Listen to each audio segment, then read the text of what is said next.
And all right, here we go. So I have gone out of way to make a little tier list here, to make a little tier list right here. So we have played many games over the course of these last 5 years, almost 70 to be exact. We have played almost 70 different games to be exact. And today I'm gonna be ranking all of them with how much I feel about that, with how I enjoyed each one. Maybe my stance on them has changed after I've streamed them. But this is basically a testament to all we have done. Over the last 5 years. When I showed you played Bakugan, that was one of the first games I actually streamed, Moon. That was all the way back in like 2020 that I played that. So yeah, it was a long time ago. Like I went through the recesses of my external hard drives, going through all of my VODs just to remind myself of like what all we played, because holy crap. Is there a lot? Holy crap, was there a lot? So without further ado, I'm gonna be going in kind of like as close to chronological order as possible. I'm gonna be kind of need to go from the bottom for some of these because that's just how some of them are structured. But yeah, I'm just gonna be giving my thoughts on all these games and just seeing where I rank them. So to go over the tiers really quick, we've gotten the unfinished tier. So these are games that I never finished playing or are currently ongoing, so I can't really exactly give them a fair ranking. So any ongoing series will most likely be going down here, but I will still be giving my current thoughts on them as well before moving everything else there. We got the C tier for games that I enjoyed. I didn't really think too much of them at the time, but I still found a way to enjoy them. They were great. Can I get rid of this actually? Yeah, I'll just do that. But yeah, C is for games that I'm kind of impartial towards. B is I enjoyed, but not really too much. I felt like they probably were. A tier, obviously I enjoyed them, but they're not they're leave some room to improvement. S tiers, that's self-explanatory. But then we got the tier above. We got the X tier. We got the X tier above them. This is for the GOATs. These are for the GOATs. Like, and I'm talking like games that have like changed me in ways that I cannot describe, or ways that I probably can describe that I'll probably be talking about. But the X tier is like the GOAT tier, like the greatest of all time. Well, some of these rankings actually might surprise some of you guys. Oh yeah, and chat, feel free to weigh in. Feel free to weigh in on any of these games, like your thoughts on the series too, all of that. I want to hear all of it. So we're going to start off with the very beginning, and that is Mario Rabbids Kingdom Battle, the first game that I ever streamed. What a game to start out on, genuinely, what a game to start out on. Like, of all games, I've kind of picked one of the most chaotic crossovers known. It definitely kind of started out being since we do a lot of tactical games here on strategy RPGs here on stream and whatnot. But Mario Rabbids Kingdom Battle,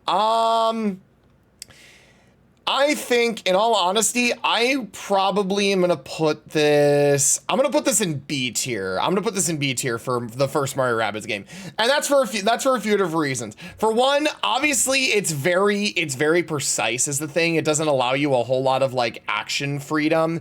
You have to do things in a very specific order. Otherwise, you could be, otherwise, you could open yourself up for things. Also, there's the fact that there's the stage rankings. You have to clear each stage within a certain number of turns to get the most amount of skill points. And this also kind of opens up the fact that that you can't get every skill. You have to be very selective about what your skills are. And the other thing that I think really holds this game back is there's one really broken team comp, and if you don't use it, then what are you doing? Yeah, I guess leaning into that, I could also say that the restrictions for a lot of the characters for characters that you can have in your party yeah, I never really got much with that. So, yeah, because you have to have Mario in your party at all time, and you have to have a rabbit in your party at the entire time. So, yeah, so the team building options aren't exactly fluent, to say the least. So, yeah. So, yeah, that's kind of why I think I'm going to put that in B tier. It was still a fun game all around, and it also has one of the, and you know, I got to give credit where credit is due. It has one of the funniest freaking lines in any game that I have played, and that is, I have things to do and daddy issues to repress, from Bowser Jr. of all people, which I think is fucking hilarious. like Ubisoft may not be a good developer, especially in recent times, but honestly, yeah, them partnering with Nintendo to do this, yeah, this is a fun game. This is definitely a fun game. All right. So next up we've got, next up we've got 2017 Battlefront 2. Okay, 2017 Battlefront 2. Also, I'm gonna put on some background music here really quick here, guys. Give me a moment here. Oops, that's not what I wanted to do. I'm gonna put on some background music here. That'll just help out, because I'm probably just gonna upload this whole thing as its own thing later. Where is it? Where's the frickin' playlist? There it is. There we go. There we go. All right. Where are you, Colony 9?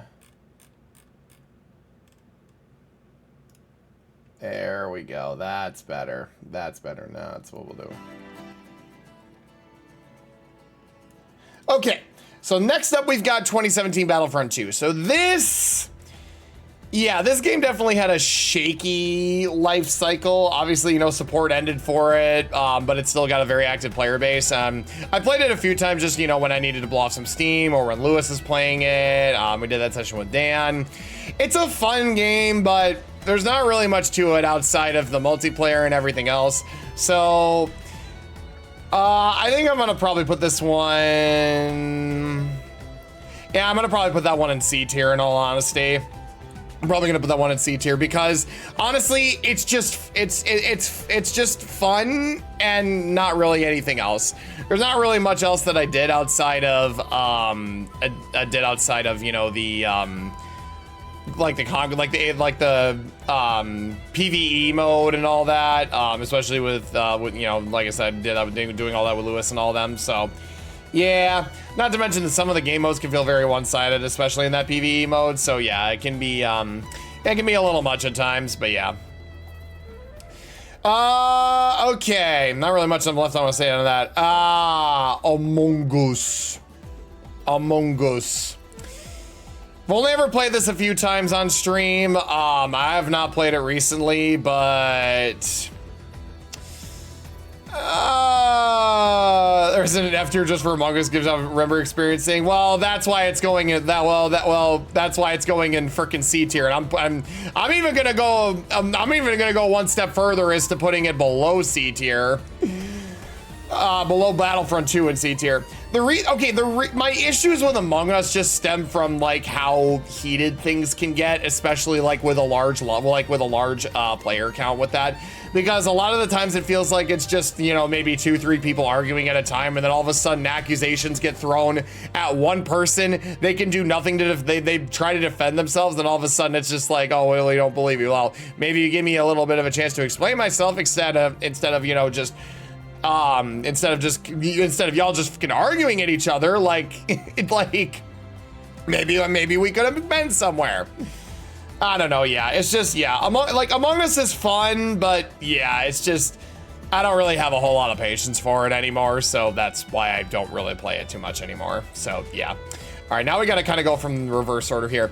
Okay, Bakugan Battle Brawlers. So this is the original Bakugan game that was out on DS, PlayStation, Xbox, and Wii. So this game is just pure nostalgia. I'm gonna go ahead and say it right now. This game is just pure nostalgia. Yeah, this game is just genuinely pure nostalgia, like straight up. Yeah, Leonidas, absolutely the GOAT. honestly, it you know, reconnects to the childhood and all that, because Bakugan was a huge part of my childhood growing up and all that. So yeah, no, this game holds a very special place in my heart. Problem is though, it's basically a gameplay loop. There's obviously, yeah, there's a bunch of different maps to play on, and then, you know, you have like all the attributed fields where you can jump around, get G power boosters and special effects and all that. But other than that, that's really the gameplay loop. Story's pretty bog standard. You know, you got all the, you have the loved characters, and you got the OG characters like your player character. And then obviously you have Leonidas, like, who I think is fucking one of the best original, one of the freaking, I'd say Leonidas definitely carries the game for sure. And the fact that he got evolution is great. But other than that, 100%ing the game is super easy. I've done it like twice and it's really fun. So yeah, exactly. You're just buying Bakugan, you're building end cards, you're building your deck, you're fighting, and that's really about it. That's really the gameplay loop that it is. So I'm gonna probably put this in B tier, probably below Mario Rabbids. I don't know whether I want to put it above or below Mario Rabbids. Actually, no, I'm gonna put it above Mario Rabbids simply for nostalgia. Simply for nostalgia purposes. I'm putting that there simply for nostalgia purposes. Oh yeah. So Chad, if you thought nothing was gonna go below Among Us, you're wrong. No, that's the wrong one.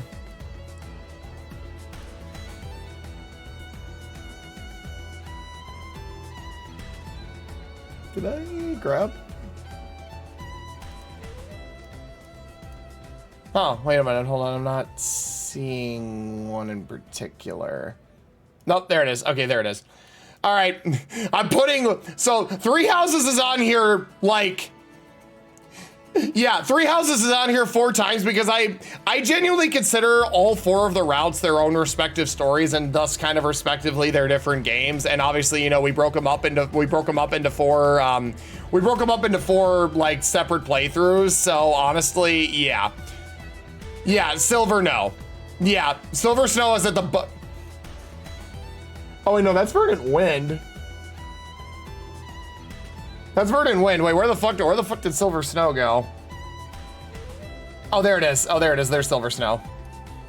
Verdant Wind, you go back down here. It's not your turn yet. Yeah, Silver Snow. Yeah, Silver Snow is at the frickin' bottom. Worst route of Three Houses. Easily the worst experience I think I've ever had with the game. No, Silver Snow is at the fucking bottom, and it stays at the fucking bottom. Like, straight up. Straight up. I hated it. Straight up hated it. Like, genuinely. Like the story is a jumbled mess because it tries to focus on Byleth, but trying to put a silent protagonist as like in center stage where he basically has no opinions that actually matter. I don't think that was a really, I didn't think that was a really good idea, and because it felt like most of the focus was on Seteth and Flayn, because, you know, obviously they're, you know, like, you know, Rhea's aides and all that, and, you know, the main story is like, oh yeah, you gotta go find Rhea. I'm like, yeah, what about Byleth? It's basically just recoded Verdant Wind. It's basically just recoded Verdant Wind, even though it was developed first. It's just disappointing. It's just absolutely disappointing. All right, but now, okay, we're gonna save these other 2 because I'm gonna try and go in chronological order here. All right, now we get into probably our first undisputed S tier of this entire thing. Explorers of Sky, that's fucking S tier. That is easiest fucking S tier right there. Explorers of Sky is without a doubt one of the greatest Pokemon spin-off games ever to have been made. It's so good, I played it twice. 3 times, actually. I played it 3 different fucking times here. We did the initial run, like, all the way back in, like, 2021. And then we did the badly translated run next. And then we just did a regular old run back afterward. It's the GOAT. It's just the GOAT. Like, Explorers of Sky is just goated. It's just goated. I really hope at some point that it gets the rescue. Yeah, I do agree with what you said, Horace. I genuinely hope Explorers of Sky one day gets the Rescue Team DX treatment, because good God, a remaster or port of this game would go insanely hard, and it would just give me the perfect excuse to play it all over again. I will always look for an excuse to play this game. Absolutely love it. It's just too good. It's too good. All right, next. Oh, Xenoblade 2. Xenoblade 2. All right, this is gonna shock some of you guys with where I put this one. I'm actually putting it in S. I'm actually not putting it in X tier. I'm putting it in S tier.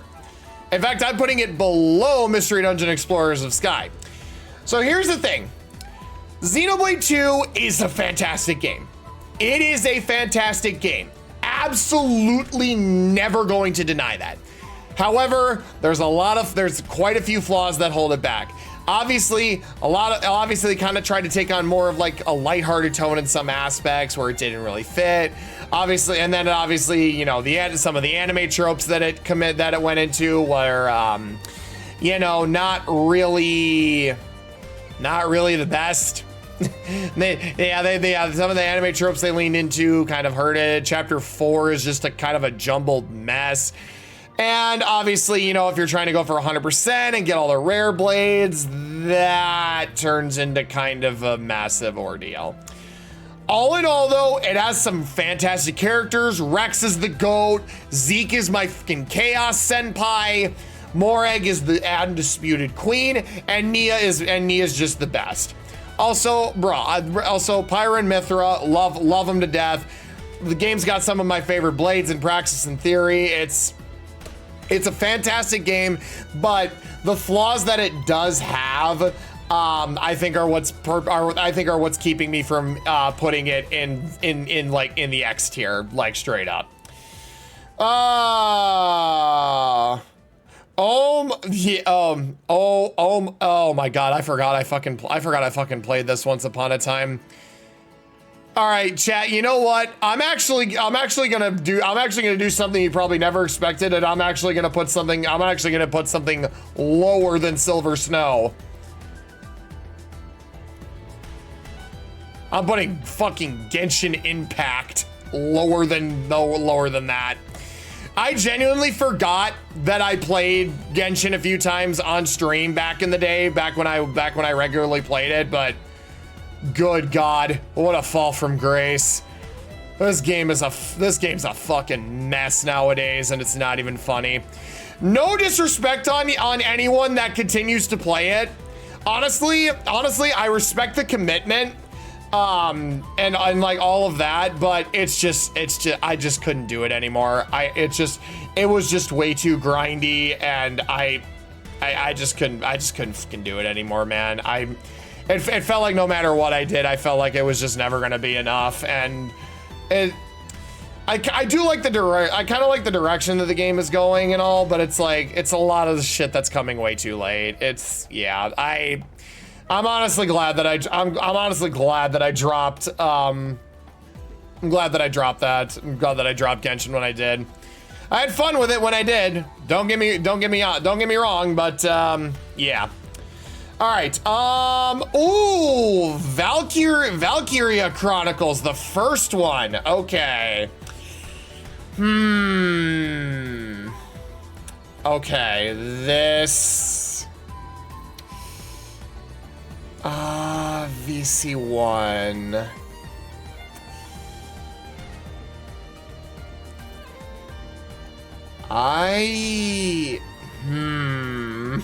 Hey, Tackle. Okay, Why does Three Houses have 4? Because technically we did 4 separate playthroughs of Three Houses, 1 for each route. So I'm ranking each of the routes individually. I'm gonna rank each of the routes individually. That's why there's 4 things for Three Houses.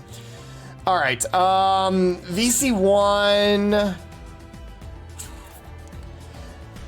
You know what, VC1, I'm gonna put at the top of B tier. I'm gonna put it at the top of B tier for VC1. Okay, here, so I went back and kind of thought about it a little bit. VC1 is a very unbalanced game, like thinking about it logistically. There's the fact that scouts are just borderline OP. Everything else just pales in comparison. Alicia just carries the game, like as a unit, and when she also carries parts of the story with her character and all that. So, I mean, I'm not disputing the fact that Welkin and Alicia are the GOATs. Like, I love them. I love them. And this series also gave Nickton one of his favorite freaking images of me to use. There's also the fact that the Edelweiss is a completely unfunctional tank. Like, it just sucks. The tank, the smaller tank that you get, is like way better. Like I think the only reason that you keep the Edelweiss around is for the smoke grenades. Like, genuinely speaking, like just thinking back on it. I will say though, a lot of the characters were fucking fantastic. I mean, Queen Selvaria, all day, every day. You already know. Welkin and Alicia were great. I loved Rosie's character development. Especially with, like, you know, Isara being a thing and all, or, you know, I forget her name. I'm pretty sure it was Isara. Yeah. And then Largo was also really good too. Honestly, I love the chemistry with the cast. I kind of wish, you know, more of the side characters got a little bit action, but, you know, yeah, it is what it is. It is what it is. Brett, Alicia are adorbs, exactly. Oh, Persona 4 Golden. We've got our first unfinished. We got our first one going in the unfinished here. So we got about halfway through P4G and then I just dropped it. I still don't understand why I did. I guess I just dropped it and never got around to going back to it. Yeah, I still kind of hate the fact that you know, we never did see the series through to completion, because we had some really good fucking moments with that, and obviously this was the first game that I brought a large crew of friends on to do and all that, which was really fun too. And it was also the birthplace of the Yosuke Spider Cop bit, so this was technically the series that started the Spider Cop bit. So honestly, yeah, if I were to have finished it, I would have probably put it in S tier. I know the story of P4G like really good, because I've seen many people play it. But yeah, I definitely probably would have put this in S tier if I had finished it. But since, you know, we never finished the series, that's why it's going down here. Oh God. Oh, this next one. Mario 3D World plus Bowser's Fury. Yep, easy 8. That's an A tier. That is an easy A tier. So this series was so fucking fun, because we did this series pure multiplayer shenanigans. We had Nick, Dan, Digital Dreams, and then when Digital Dreams didn't join in, we had another friend Joey join in. This was such a fun series. Like, genuinely speaking, this is some of the most fun I've had, bro. I still, the clips of Dan sabotaging some of the early levels, they will never not be some of the funniest freaking times, like, ever. The freaking Plessy moment, him throwing me off the map at the end of a World 2 stage. It and then obviously the one session that we started up and I had like 700 lives because I didn't trust us to get through the remaining stages without getting a game over. Bro, like, this series was too good. I enjoyed every moment. The only reason I'm putting it in A tier is because we actually didn't do like any of the special world content. We just did like the main game and all that. So yeah, that's why it's going in A tier. It was a good time all around. I just definitely wish we would have done more with it for sure. No, CF was probably out. No, yeah, I remember where CF was. I'm pretty sure, yeah. All right, Smash Ultimate. Oh yeah, I did do a few Smash Ultimate streams. Most notably, obviously, when Pyra and Mythra got added, and then obviously we did a few kind of one-off streams as well with that. I definitely enjoyed the game. Probably not enough to give it an S tier. Probably put that shit in A tier, in all honesty. Probably put that shit in A tier, in all honesty. Yeah. Yeah, I think we definitely put that in A tier. Smash Ultimate's really fun. I haven't played it in fucking forever, so I'm like hella rusty. But yeah, this is definitely good times. This is definitely like good times, I would say here for sure. Oh geez, there we go. Yeah, but Smash Ultimate really good. Smash Ultimate really good.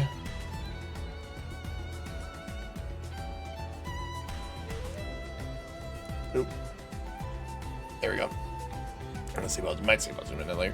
All right, what do we got next? Ooh, Pokemon Coliseum. Pokemon Coliseum is next, and I know exactly where this is going. That's fucking S tier. That's fucking S tier right there, bro. Coliseum was such a fucking fun series. Like, genuinely, I had so much fun with the Coliseum series. And it's undisputedly such a freaking fantastic Pokemon game. Like, it's one of the hardest. It is absolutely one of the hardest, but that's what makes it so good. You have very limited options what you do. Not to mention, I think the team that we used for that was definitely one of my favorites that I think I put together, because we had Umbreon and Espeon, the goats. Obviously we had Feraligatr, the Feraligatr with Rain Dance Surf shenanigans. And then paired that, we had Ampharos with Thunder, and then obviously we had the GOAT Flygon. Flygon was undisputed for sure. And then, but I think the unsung hero of that run was definitely Magcargo. Juan the Magcargo with Yawn, Protect, Rock Slide. Yeah, that was the first time I've ever used a Magcargo, and honestly, I think it worked out pretty well. Definitely worked out really well for that. No, Coliseum is a fantastic game. I cannot wait for it to come to Switch Online, because yeah, we're gonna do a Team Hydros playthrough that. Yes, Haze, I unironically used Magcargo when I did the Coliseum playthrough, and it actually kind of worked. I think that was the funny part about that, is it actually kind of worked, because I paired him with Flygon. I taught Flygon Earthquake, and we do Protect Earthquake shenanigans. It was great. Oh, absolutely great. And then just like it, XD's going right next to it. Oh, jeez. There we go. Yeah, just like it, XD is going right next to it. In S tier. The Ori games are just undisputedly goated. Like, straight up, I enjoyed so much of my time with that. Yeah, but XD definitely had a bit less of a challenge factor. There was a lot more options. You had the Purify Chamber to make things a lot more easier, but some of those late game battles where you have multiple shadow Pokemon that you gotta snag, oh boy, yeah. Those can get rough. But the XD series gave us probably one of the most undisputedly Farah blessed moments of all time. Catching Lugia in one Ultra Ball, and then catching Moltres in one ball, and then getting Articuno in 3. Snagging all of Greedle's Pokemon in one attempt was probably about the most undisputed fucking goated thing I think I've ever had happen. Like, honestly, that was crazy. That was probably the craziest part about that series, and I'd absolutely fucking do it again. It's gonna make it even more fun when I have to go through that with Team Hydros. Oh boy.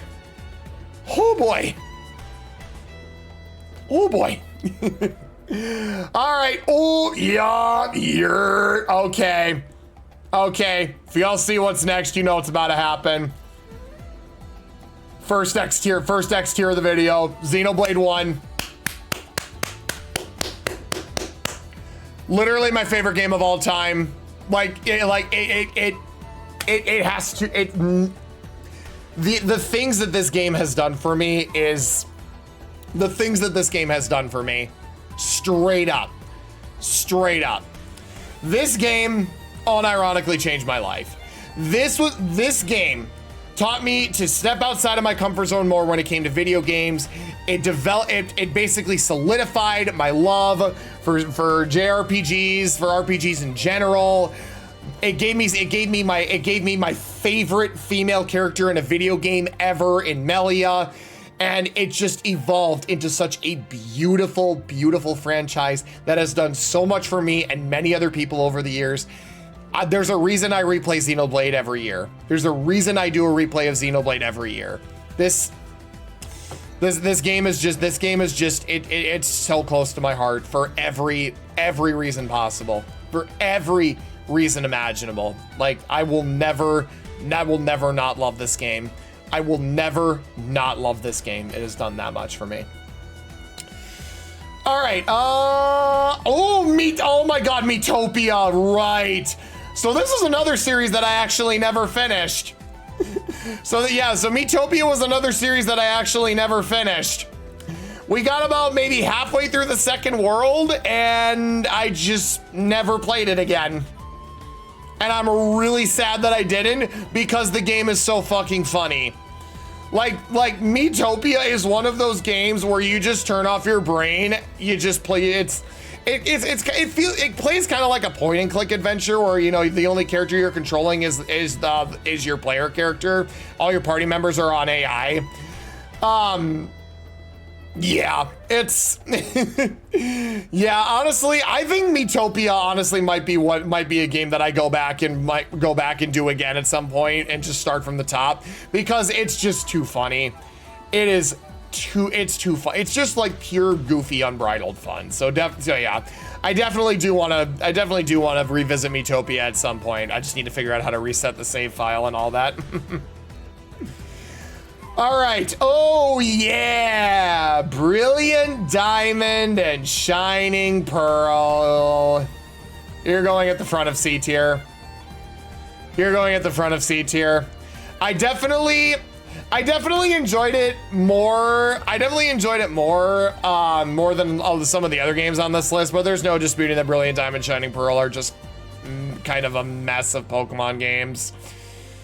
It's such a shame, because Gen 4 was my home generation. It was my first like proper Pokemon generation, because I didn't actually start the main series until I got my Nintendo DS in 5th grade. So when I tell you that, yeah, I've got very mixed feelings toward BDSP. Yeah, it does break my heart a little bit. It does break my heart a little bit with that. Yeah, the fact that they were, the best way I can describe Brilliant Diamond, Shining Pearl is that they were too loyal to Diamond and Pearl. Diamond and Pearl were just, Gen 4 did a lot. There's no mistaking it, but it's like, why would you bother redoing Diamond and Pearl when Platinum is right there? They basically ignored all of the changes that Platinum made, and especially for the better with all the new dex evolutions. You know, they expanded regional decks, story content, all of that.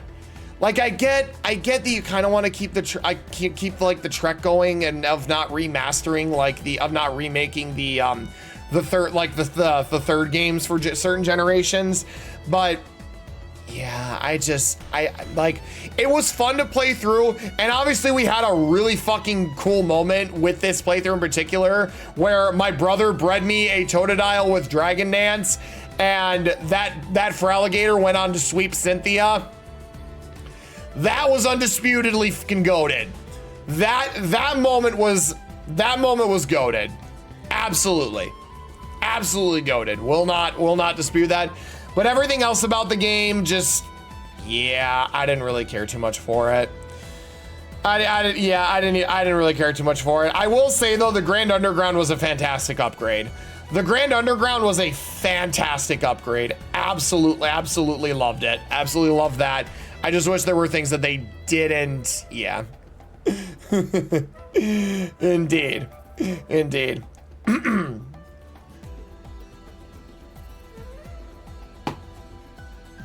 Okay, next up we got, oh right, actually technically we did this first before Silver Snow. That's okay, because we got Sacred Stones next. So a fun little thing about Sacred Stones is that I only did the Erica route. I only ever did the Erica route. I actually never did the Ephraim route back when I did this. So honestly, that might be something to look forward to, guys. We might actually go back and revisit Sacred Stones in the near future and do the Ephraim route. Which 3 houses I was ranked? Silver Snow. That's why it's at the bottom. That's why it's at the bottom. Okay, Sacred Stones. Sacred Stones. Actually, no, I know exactly where this one goes. This one goes in S tier. This one goes in S tier. It's my favorite of the GBA Fire Emblem titles. It's... honestly, it's goated. And plus, it's the home of my Crimson Queen, Marissa, so maybe I'm a little biased. But in all honesty, Sacred Stones may be one of the easier Fire Emblem games, but it definitely introduced a lot for the series that I think it did. I think it did very well. The branching classes, some of the aspects with the route split.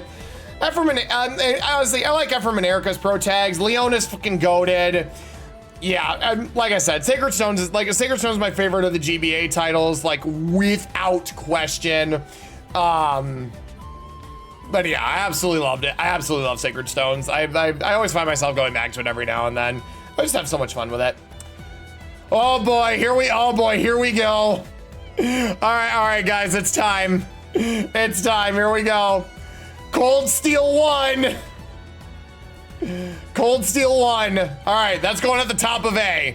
That is all right. Cold Steel 1's going at the top of A. This, okay. The reason I am putting it at the top of A is because it's the first game that I played in the series.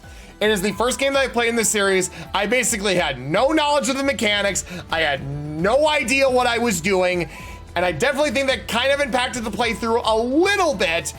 However, it was the game that started it all. It introduced me to like a lot of new favorite characters.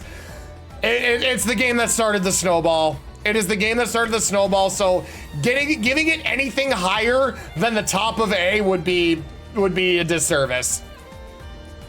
Anything higher than the top of A would be a disservice, in my honest opinion. All right. Oh, the first AI the Somnium Files game, and so this is our 100 follower goal actually that we did all the way back when. All right. First AI game. I'm gonna slap that right in A tier, right below CS1. Exactly. Thanks a lot, Dan. Yep. Honestly, bro, the first AI game. Yeah, the AI games are good. The AI games are fantastic, like straight up. And you know what? I just realized that I actually don't have a spot on here for No Sleep for Kaname Date, but I'll touch on that in a bit. But yeah, the first AI game was freaking fantastic. Honestly, doing it as the Laugh You Lose was definitely a very proper challenge because holy shit, this game's unhinged humor is like top tier at times, especially with the fact that this was the first stream where I gave you guys access to sound alerts, and yeah, we all know how that turned out. Oh, but yeah, the first AI game was fantastic. Absolutely loved it. It was a great time. Wolf got you on the ace. Yes, exactly. Wolf with the timing on the ASET dance. Yeah, that. I still think that is my favorite Twitch clip to this date is Wolf doing the fucking aneurysm right as Iris is doing the fucking dance. That is still unironically one of my favorite clips of all time. All right, next up we've got Awakening, Fire Emblem Awakening to be specific. All right, the Awakening series I think was really good. This was a series where we started doing song requests for maps and for Fire Emblem games and other strategy games and all that. So get you guys a bit more involved, and all in all, Awakening's a fantastic game. And I'm glad I got to play it with some of the DLC added before the eShop shut down and all that. Because of that, but then again, and also playing on hard mode for the first time, that was definitely an experience for sure. That was definitely an experience playing that game on hard mode for the first time. Yeah, especially with some of those maps. Holy shit, some of those maps got really intense. But then again, I did Gale Force cheese, so yeah. I think I'm gonna stick that in A tier. I'm gonna stick that in A tier right below AI. I'm gonna stick that in A tier right below AI. Awakening was good. Like, obviously it did a lot of stuff, and you know, a lot of the stuff that we did start in Awakening kind of manifested in later runs. So yeah, for sure. Ooh, Octopath 1. Octopath 1. Okay, okay. Octopath 1. Emotional damage. Okay. See, this is a tough one. This is actually kind of a tough one because I love Octopath 1. I love Octopath, but this first game definitely has some flaws. This first game definitely has a few flaws. Like that much is for certain. That much is for certain. I think let's go over what I like and what I didn't like. When am I doing Octo 2? I need to do Octo 2. I need to find a time to do Octopath 2. Believe me, no, trust me. I have the game and I've been playing through it kind of casually on the side, but yeah, I gotta find a time to do Octopath Traveler 2 for sure, for sure. Okay, so the things I loved about Octopath 1. I love the structure of the story where you have 8 different characters all working together to help achieve their own stories and all that. And then you have one final story right at the end with everything else that kind of ties everything together, especially with all the lore. I love all the class combinations, the job combinations. The secret boss fights are really fun, especially once you figure out the cheese strats for them. Things I didn't really like, the game can be very grindy. The game can require a lot of grinding at times. The fact that there's no shared EXP between the benched characters is also kind of not a good thing, because that just doubles the grinding time. But all in all, this game was really fun, and also we got the freaking goated clip of me freaking getting we got the goated moment of me one-trying the Galdera, which was insane. Because I've never been that, because I don't think I've ever been that lucky in any of the runs that I've had. So yeah. I'm gonna probably put this in A. I'm gonna put this in A. I'm gonna put it right above Awakening. I'm gonna put it in A tier right above Awakening for sure, for sure. All right. All right. So yeah, this was around the time where we did Crimson Flower. Yeah, this was around the time where we did Crimson Flower. I'm actually gonna put that. I'm probably another A tier. Yeah, but I'm gonna put it below Awakening. So Crimson Flower. I mean, yeah, it's the Black Eagles route and all that, but I just wish it was longer. I just genuinely wish it was longer, man. It's like, that's like the biggest gripe that I have. It's definitely the most rushed of the routes. You don't really get much time with Edelgard and the Black Eagle Strike Force. Obviously, you know, we did have some memorable moments with all that, but it's like, yeah, but yeah, it's just, like I said, I just wish it was longer. I just wish it was longer. But I enjoyed it more over Silver Snow. But then again, that's not hard to do because I think literally anything in Three Houses is more enjoyable than Silver Snow. Okay. Ooh, Legends Arceus. Legends Arceus next. Okay, okay. Legends Arceus. Where do you... Okay.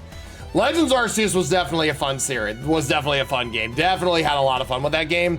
It definitely set the standard for you know, for obviously all of that.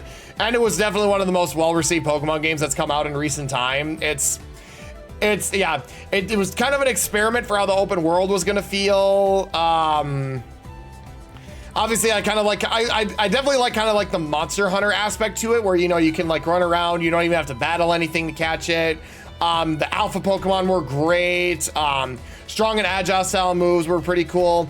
Obviously, you know, the battle system was, you know, kind of but then again, that game's focus really wasn't on battling. It wasn't really like the battles that we did have were very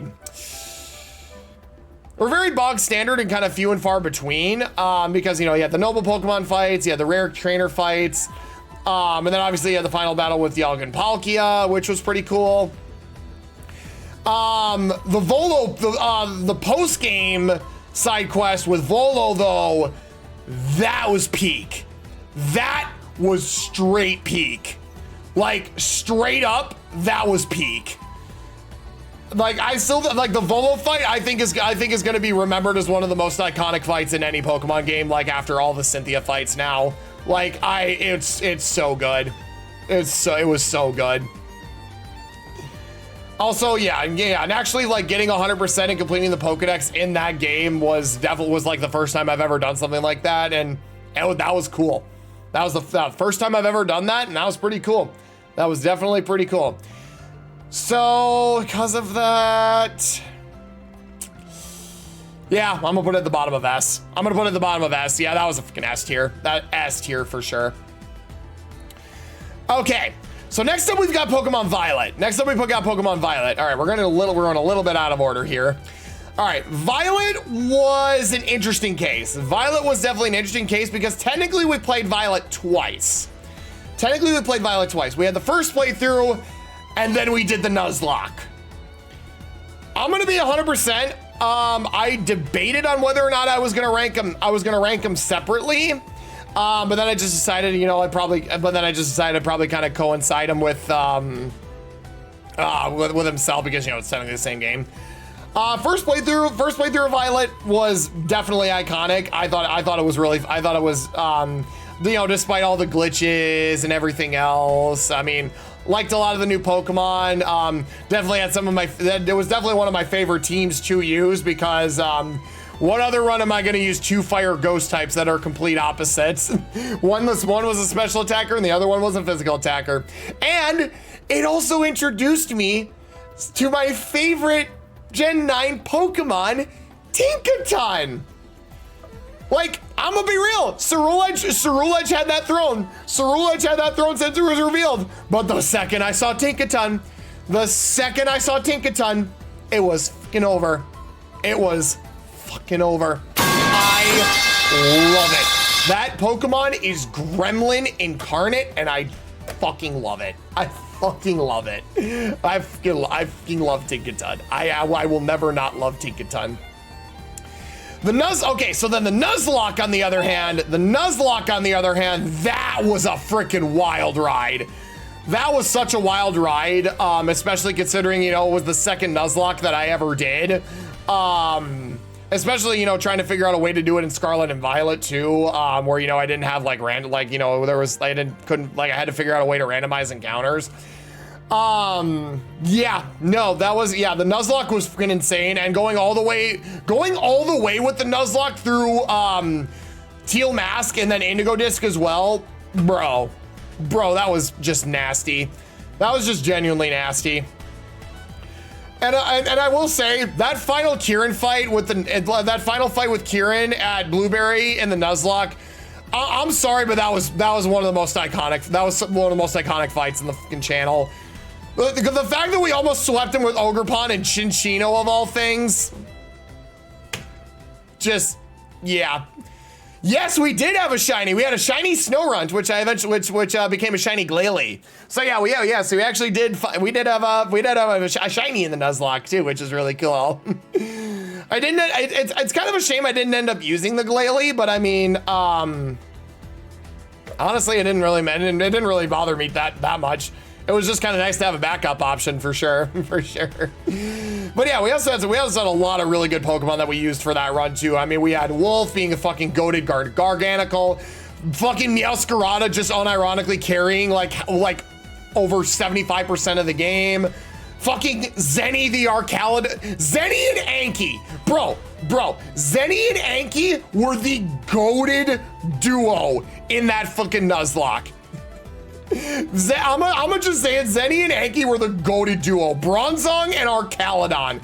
Oh my god, bro. Like, genuinely, Anki did such a good job as the tank. It was so good.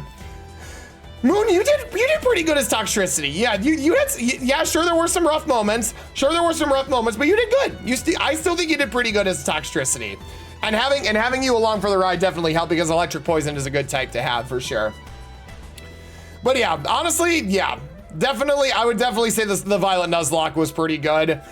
I don't know if it was enough to put it at S tier though. Actually, no, fuck it, I'm putting bottom of S. I'll put it, I'll put it below Legends Arceus, but yeah, no, honestly, with how iconic the Nuzlocke was and how well it was that, yeah, no. Shame we never got a dark type, yeah, yeah. Next Nuzlocke though. Besides, we still got the Soul Link that me and Nickton are gonna be starting very soon. Galcian, I know you, I had you as a backup Garchomp. You didn't really get much of a chance to shine, but you were the backup. You were a backup just in case, you know, Zenny didn't get revived at all, so yeah, I definitely think the Violet Nuzlocke would bump that up to S tier for sure. For sure. Oh, well, the S tiers aren't gonna stop anytime soon because we got Pokemon White. The S tiers aren't stopping anytime soon because we got Pokemon White, and I'm actually gonna put this above Pokemon Coliseum. So this was just a casual playthrough, not a randomizer, not a Nuzlocke or anything like that, but Gen 5 is just too iconic. I love Gen 5. I love the Gen 5 games with all my heart. I'm so excited for the Soul Link to start in the near future. I'm so looking forward to that. And I think Nickton is kind of casually going through Unova right now just to kind of familiarize himself with it. So he's not completely caught off guard, but yeah, this is gonna be the the white playthrough I think was great. I think the white playthrough was great. We had a lot of good stuff.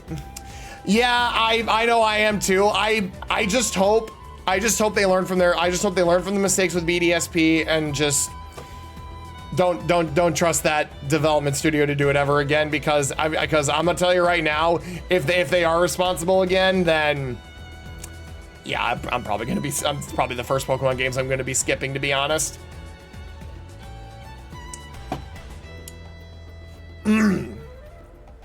All right, but yeah, Pokemon White was, yeah, it's just goated. The Gen 5 games as a whole are just goated. So honestly, I got nothing more to say on that. Name the one gym that would be scared of because of Nickton. Well, it's randomized is the thing, so I have absolutely no idea.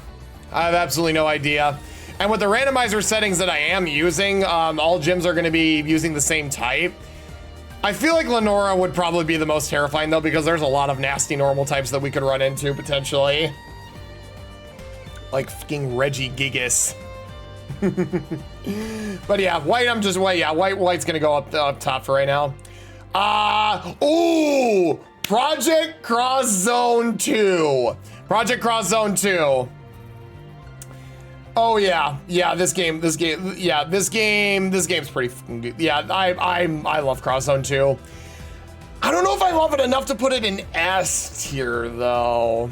So the thing is with Cross Zone 2, like Xenoblade, this actually did a lot more for me than I think I even realized at the time. Project Cross Zone 2 introduced me to a bunch of different franchises that I didn't even know were a thing at the time. Like, it was my first exposure to Yakuza. It was my first exposure to Devil May Cry. It was my first exposure to Tales of, because Yuri and Flynn and Estelice were in there. It was my first exposure to Ace Attorney. What else? It was my exposure to the Dot Hack games. I'll be honest, the only reason I even got the game in the first place was because Chrom, Lucine, and Fiora were confirmed to be playable characters. That was the only reason I got the game, and I ended up loving it. I ended up loving it as the thing, so... You know what? Nope, screw it. I do love it enough to give it S tier. I absolutely love it enough to give it S tier. Absolutely love it enough to give it S tier. There is no question about that. There's no question about that. It might be at the bottom of S tier though. It might be at the bottom of S tier. Oh, Spider-Man, Spider-Cop, The Adventures of Spider-Cop. Okay, we all know where this is going. We all know where this is going. I am slapping that straight into S. I'm slapping that right in the middle of S tier. Bro, you want to talk about a fucking iconic, you want to talk about an iconic, was the first exposure to pre-stripe guilty? Yeah, that's right. Yeah, that too, yeah. All right, Spider-Man, yeah, Spider-Man 2018 Spider-Man, Marvel Spider-Man, I guess you want to call it. Yeah, that game is a straight up masterpiece. It is great. It's got a fantastic story. I love what they did with a lot of the characters, and they try to tell their own original take on things. I love what they did. I love this game. I love this game so much. It was one of the first games that I got when I got my PS4. It's too good. It was too good. It's too good. I loved every second of it. And I initially was gonna play it modded, but I couldn't get the modding engine to work and all that, so I ended up just playing through it regularly. And honestly, I think that ended up being for the better. I genuinely think that ended up being for the better. But yeah, obviously, this is what started the Spider Cop. This is the return of Spider Cop. And this is what cemented him as a mainstay on the channel. This game was what cemented Spider Cop as a mainstay on the channel. And honestly, I wouldn't have it any other way. I wouldn't have it any other way. Any other way. Absolutely love this game. Absolutely love this game. Oh, yeah, and then next up we got Super Luigi Galaxy. So this was just kind of a random one-off series that I just kind of felt like doing and whatnot, because I love the OG. I love Mario Galaxy.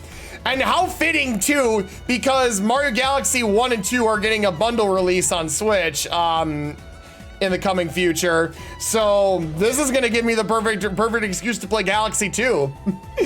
The perfect excuse to play Galaxy 2 at long last.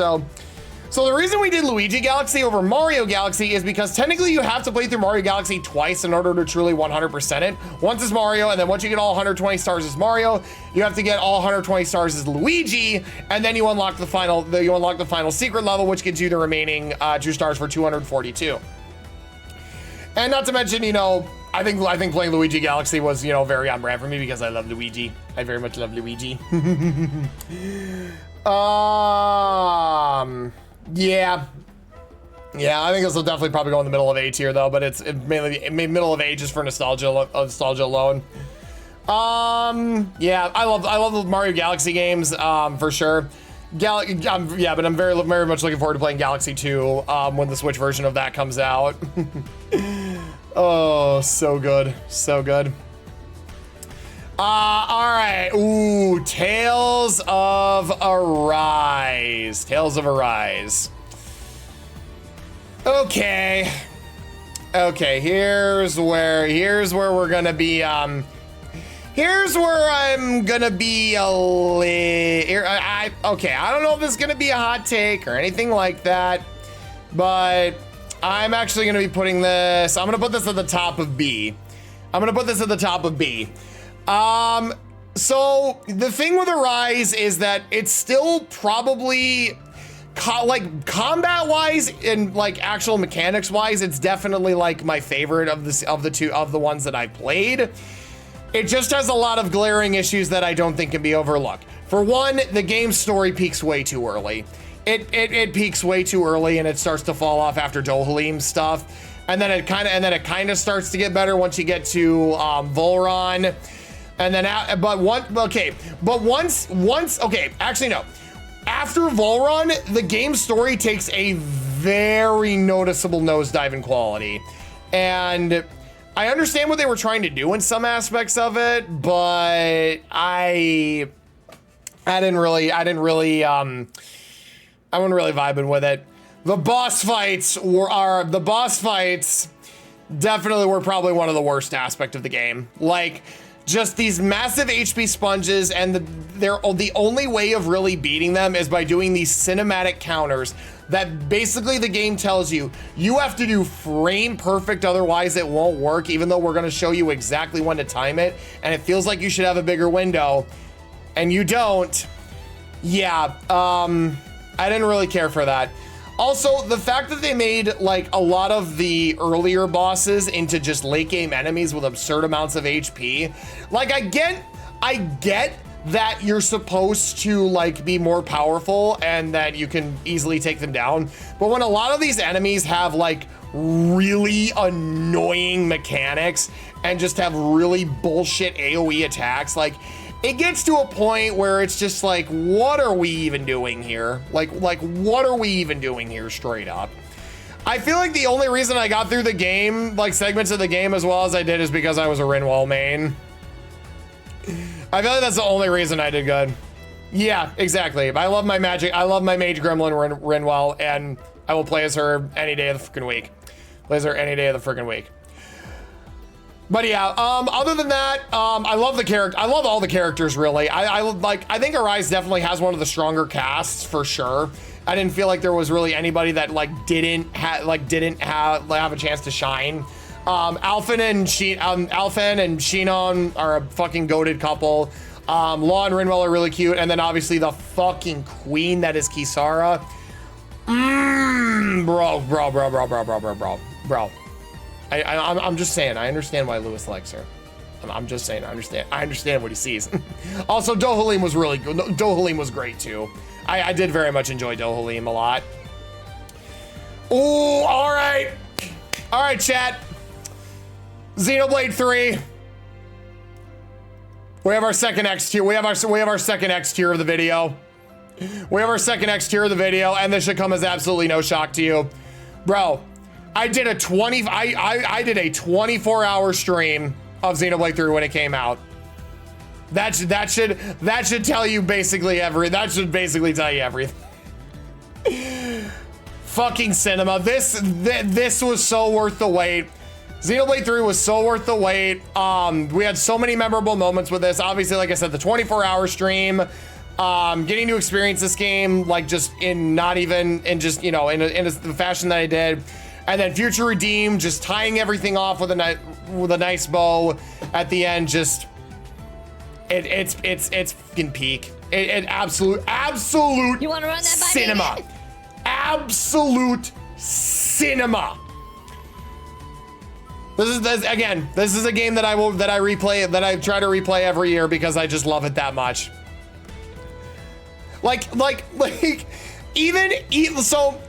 Okay, so if you guys remember back when when the game first came out and I was streaming it, it was kind of toward the tail end of chapter. Yeah, it was toward the tail end of chapter 4 where I went on vacation and whatnot. And part of that vacation was a road trip to take my sister out to college. I played through the game again. Like, I played through up to where I was while I was on vacation. I was that engrossed in it. Like, it's fucking peak. It's absolutely fucking peak. Like, genuinely, absolutely loved it. Absolutely loved every second of it. So yeah, there's absolutely no surprise that I'm giving it X tier for that one. All right, AI Nirvana Initiative. AI Nirvana Initiative. Okay, I actually think I'm gonna. Okay, I thought about this one quite a bit because I actually went back and kind of rewatched some of my playthrough with Nirvana Initiative because I kind of want. Because you know I did have some fond memories of it. I think I'm gonna actually surprise some of you with where it's going. I'm putting it at S tier. I'm putting it right in the middle of S tier. I love what AI Nirvana did with its story. I absolutely love what AI Nirvana did with its story. Because we're basically experiencing the game from 3 different perspectives. We're experiencing it from BB's perspective, which is Mizuki's twin sister. We're experiencing it from her perspective. We're experiencing it from Ryuki's perspective, and then also Mizuki's perspective after a 5-year time skip. And the twists and turns that this game had, while still having just that unhinged AI comedy, oh, it was so good. And the secret ending was fucking crazy. Like there were times in this game that genuinely made you question whether or not you were actually if you were on the right path and whatnot. And also, we got more background and all that. Like, Genuinely, I don't know how they top this. I don't know how Spike Chunsoft is gonna top this. I don't know how Spike Chunsoft is gonna top this one, to be perfectly honest. All right. So, oh yeah, we're a bit out of order for this, but Cold Steel 2. Cold Steel 2.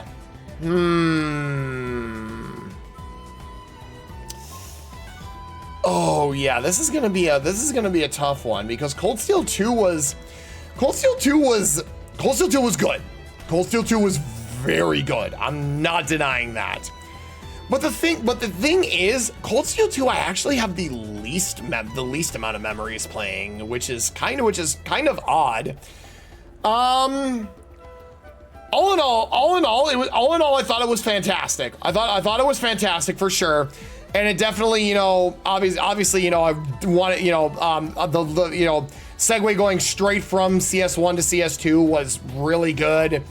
Obviously all the character growth was great. Getting to see more of Reen's arc was great. The stuff with him and Crow, I think, was definitely the focal point and definitely what carried the game the most. The Divine Knight fights were amazing. Definitely kind of, you know, play more around with Valimar. A lot of the plot points were really solid. We got to learn more about the Phantasmal Blaze plan. Obviously, Osborne finally stepping out of the shadows and taking stuff over. This was good. This was good. I think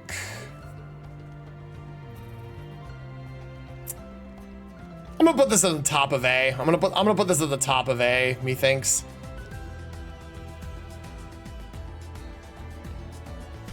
Yeah, I'm gonna put this at the top of A.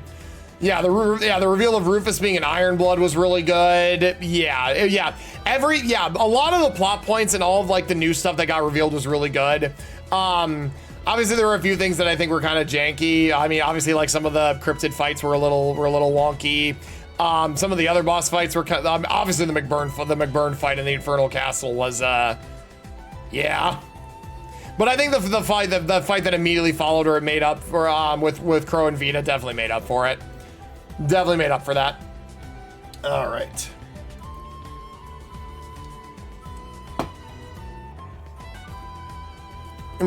Yep.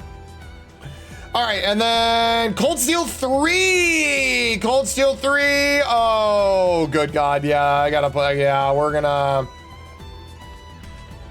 Yeah, Cold Steel 3 goes in S. Cold Steel 3 goes in S tier. For a few reasons. One, the time skip. The time skip was great.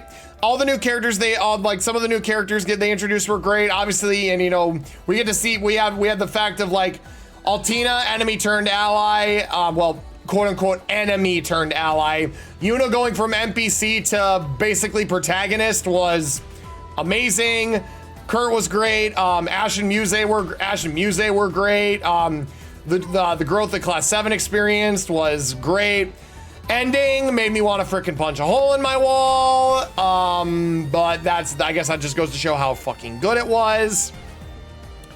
And then there were obviously, but some of the boss fights were fucking bullshit. But then again, that's just normal trails at the end of the day. And not to mention this game had some really fucking broken mechanics. Actually, no, I'm gonna put this at the top of A. Yeah, I'm gonna put this right above Cold Steel 1 at top of A.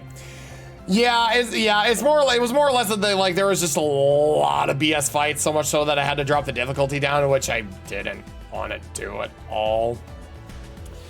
But yeah, Cold Steel 3 fucking insanely solid game, insanely solid. Obviously, just you know, so the jank was the one thing I kind of had to like keep an eye out for. And just building a bunch of fucking broken ass evasion tanks was just, oh my God, bro. Oh my God, like you can't make this shit up. How much emotional damage you're gonna hit with then? Yes. Yes. Yes. I only do that once in referee right now. All right, CS4. Okay, now CS4 I think is definitely going in S tier. CS4, I think, is definitely going to go in S tier for sure. Honestly, This was definitely one of the more consistent ones that I played from start to finish because, well, then again, I was on like one of the lower difficulties intentionally from the start. But no, CS4 was an insane cap off to like the main bulk of the Erebonia arc. We got the return of Lloyd, we got the return of the SSS and Estelle, Josh, and Ren. Kind of the more free roam aspect of it kind of made things easier. The new stuff that they enabled for building, especially with the Divine Knights and all those freaking EX orbs. Oh my good God. Oh my good God. It was too, oh yeah. Obviously the, it did require, obviously, you know, the grindy part was, you know, it was there, but then again, a lot of the recent Trails titles have had, you know, grindy elements to them, but then again, it's very worthwhile if you invest in the gear and all that. So, honest, but yeah, great cap off. I mean, some people said the story was kind of lackluster, and especially, I will agree that, you know, the I will agree that also there were some certain points with characters that kind of made me go, okay, what the fuck? Why are we, like, if you're questioning it that much, then why are we still following? Like, oh, because you discounted so much for me, you know. They're like, okay, sure. Like, I can understand where it come from that, but honestly, I gotta give hats off to Osborne for being a fucking like top tier villain. Like, bro was playing the long game and nobody even realized. Bro was playing the fucking long game and nobody fucking realized. But yeah, all in all, amazing cap off to the bulk of the Erebonia arc. We had a great time with it all around. It was great. It was great. Fire Emblem Engage. Fire Emblem Engage. All right. Okay. Engage, because we actually did 2 playthroughs of this. We did the first playthrough, and then we did the community draft. And I'm not gonna lie, guys. I'm not gonna lie, y'all. The community draft puts it in fucking S tier. I'm sorry, bro. The community draft was so goated. I like straight up, I think the community draft is the reason why this is going in S tier. Like, that was bar none probably one of the most fun Fire Emblem series I think we've ever done. It was so much fun. It was so much fun going through that. I absolutely, I think that series in of its own is the reason why Engage is in S tier. Like, if we, like if it was just the normal, like the first normal playthrough that I was looking at, I'm not gonna lie, it probably would have gone somewhere in A, but honestly, because the community draft was so goated, yeah, that's why it's going in S. That's why it's going in S tier for sure. Yeah, I mean, do we need a recap? Do we need a recap of the fucking goats? Do we need a recap of the goats? Obviously, Wyvern Lapis being the savior unit, but then again, that's self-explanatory. Sage Veil. Sage Veil was insanely fucking stupid. Fucking Saline was the fucking icon of that series. Undisputed generational icon. Swordmaster Saline was just, I wasn't expecting her to be that goated. I have never been more happy to be wrong in my life.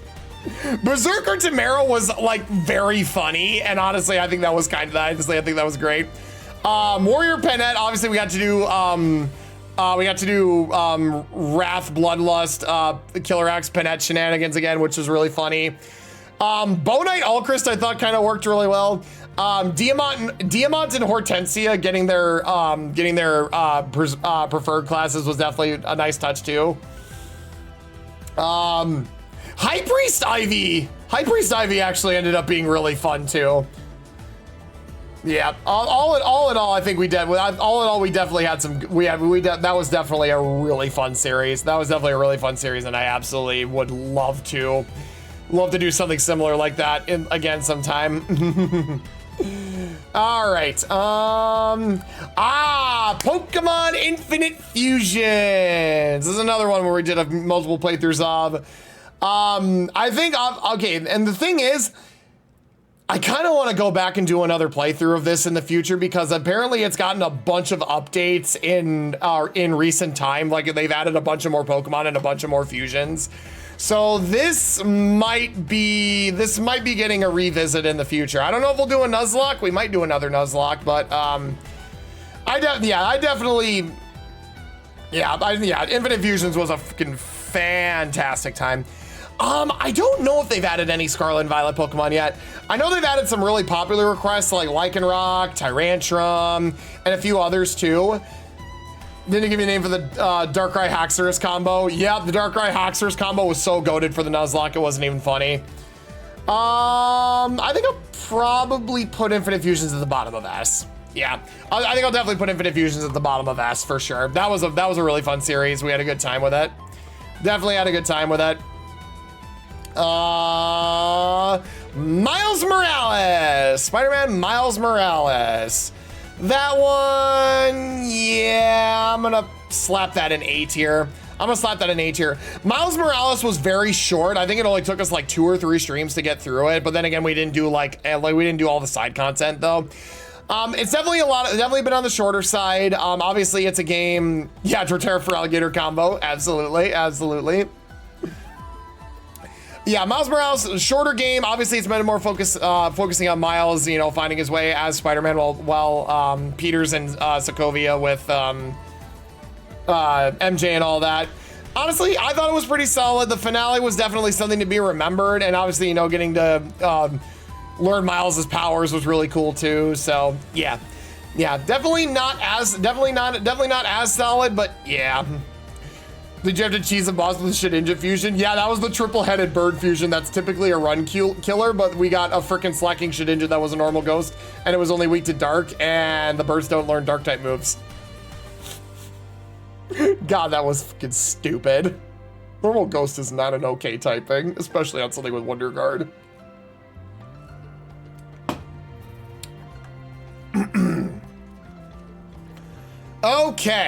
Okay, then next up, Pokemon White 2, easy S tier. I have Black and White 2 on there. I have Black 2 and White 2 on there. So White 2 on, another undisputed fucking S tier. Like I said, Gen 5 games are goated. We had some really good moments on this run in particular. I got to use a lot of Pokemon that I don't think many of you probably expected me to use. Like for one, we were obviously we started with Superior, which I think a lot of people were like, "What the fuck is he doing?" Yeah, we had Superior, we had Flygon, Superior, Flygon, Electivire, Volcarona, Jellicent, and who was the 6th member? I forgot who the 6th member was. Lucario, yeah. Yeah, we had Lucario on the team. Yeah, that was a fucking goated. I think that was a goated roster. I'm gonna be 100 emoji with y'all. That was a goated roster. And obviously, no, I'm not insulting. I'm not insulting Moon. I love Superior. Like, I think out of all of the times that I have played Black and White 2, there was one time that I didn't choose Superior for my starter. There was one single time that I didn't choose Superior for my starter, and that was the one where I wanted to mix it up and use Emboar for a run. But no, the Superior's always had a special place in my heart after I initially chose it when I first played White 2, when it first came out. Yep, no, absolutely goated, I love it. All right, and then after that, Mario Rabbids Sparks of Hope. This one, absolutely gonna go in A tier. Definitely gonna go in A tier for that one. Sparks of Hope was great. Honestly, Sparks of Hope made a lot of needed improvements from the base game that were desperately needed. The ability to, the free move, with the free move ability was great. Being able to do a bunch of different actions and all that. And we can also all agree that Luigi is fucking broken. Like Luigi is just being straight up broken in Sparks of Hope. Like he was broken in the first game. Sparks of Hope, he's further beyond. Because yes, I'm going to trigger a sniper reaction where if you move within my line of fire, I'm going to shoot you. Oh, well, you can't shoot me if I'm behind cover. My bullets go through walls. Oh, understandable. Have a nice day. Also, the combinations that you can do, like with the different sparks and whatnot, like we're giving your attacks elemental damage. Rabbid Mario is also busted too. Like, won't deny, yeah, Rabbid Mario's I think is probably the second most broken character in the game because, you know, pair him with the stealth one and then he just fucking goes crazy. Ooh, fucking love it. I fucking love it. Yeah, Sparks of Hope was great. Definitely loved it. Yeah, I'll probably move on to Golden. Yeah, we'll do Golden Deer next. Verdant Wind.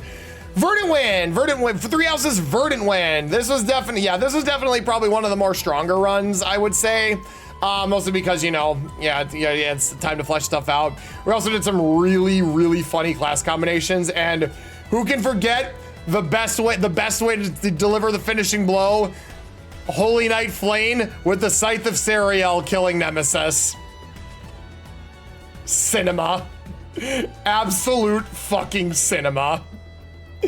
Because of that, I am definitely gonna put that run. I'm gonna definitely put that run in it. I'm towards the top of A tier for sure. Definitely gonna put that run toward the top of A tier. Absolutely.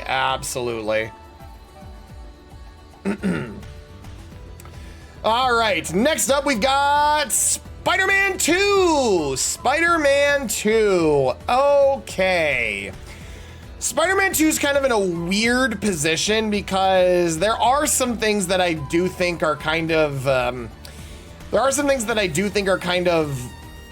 off with the game for sure. It's just a few things.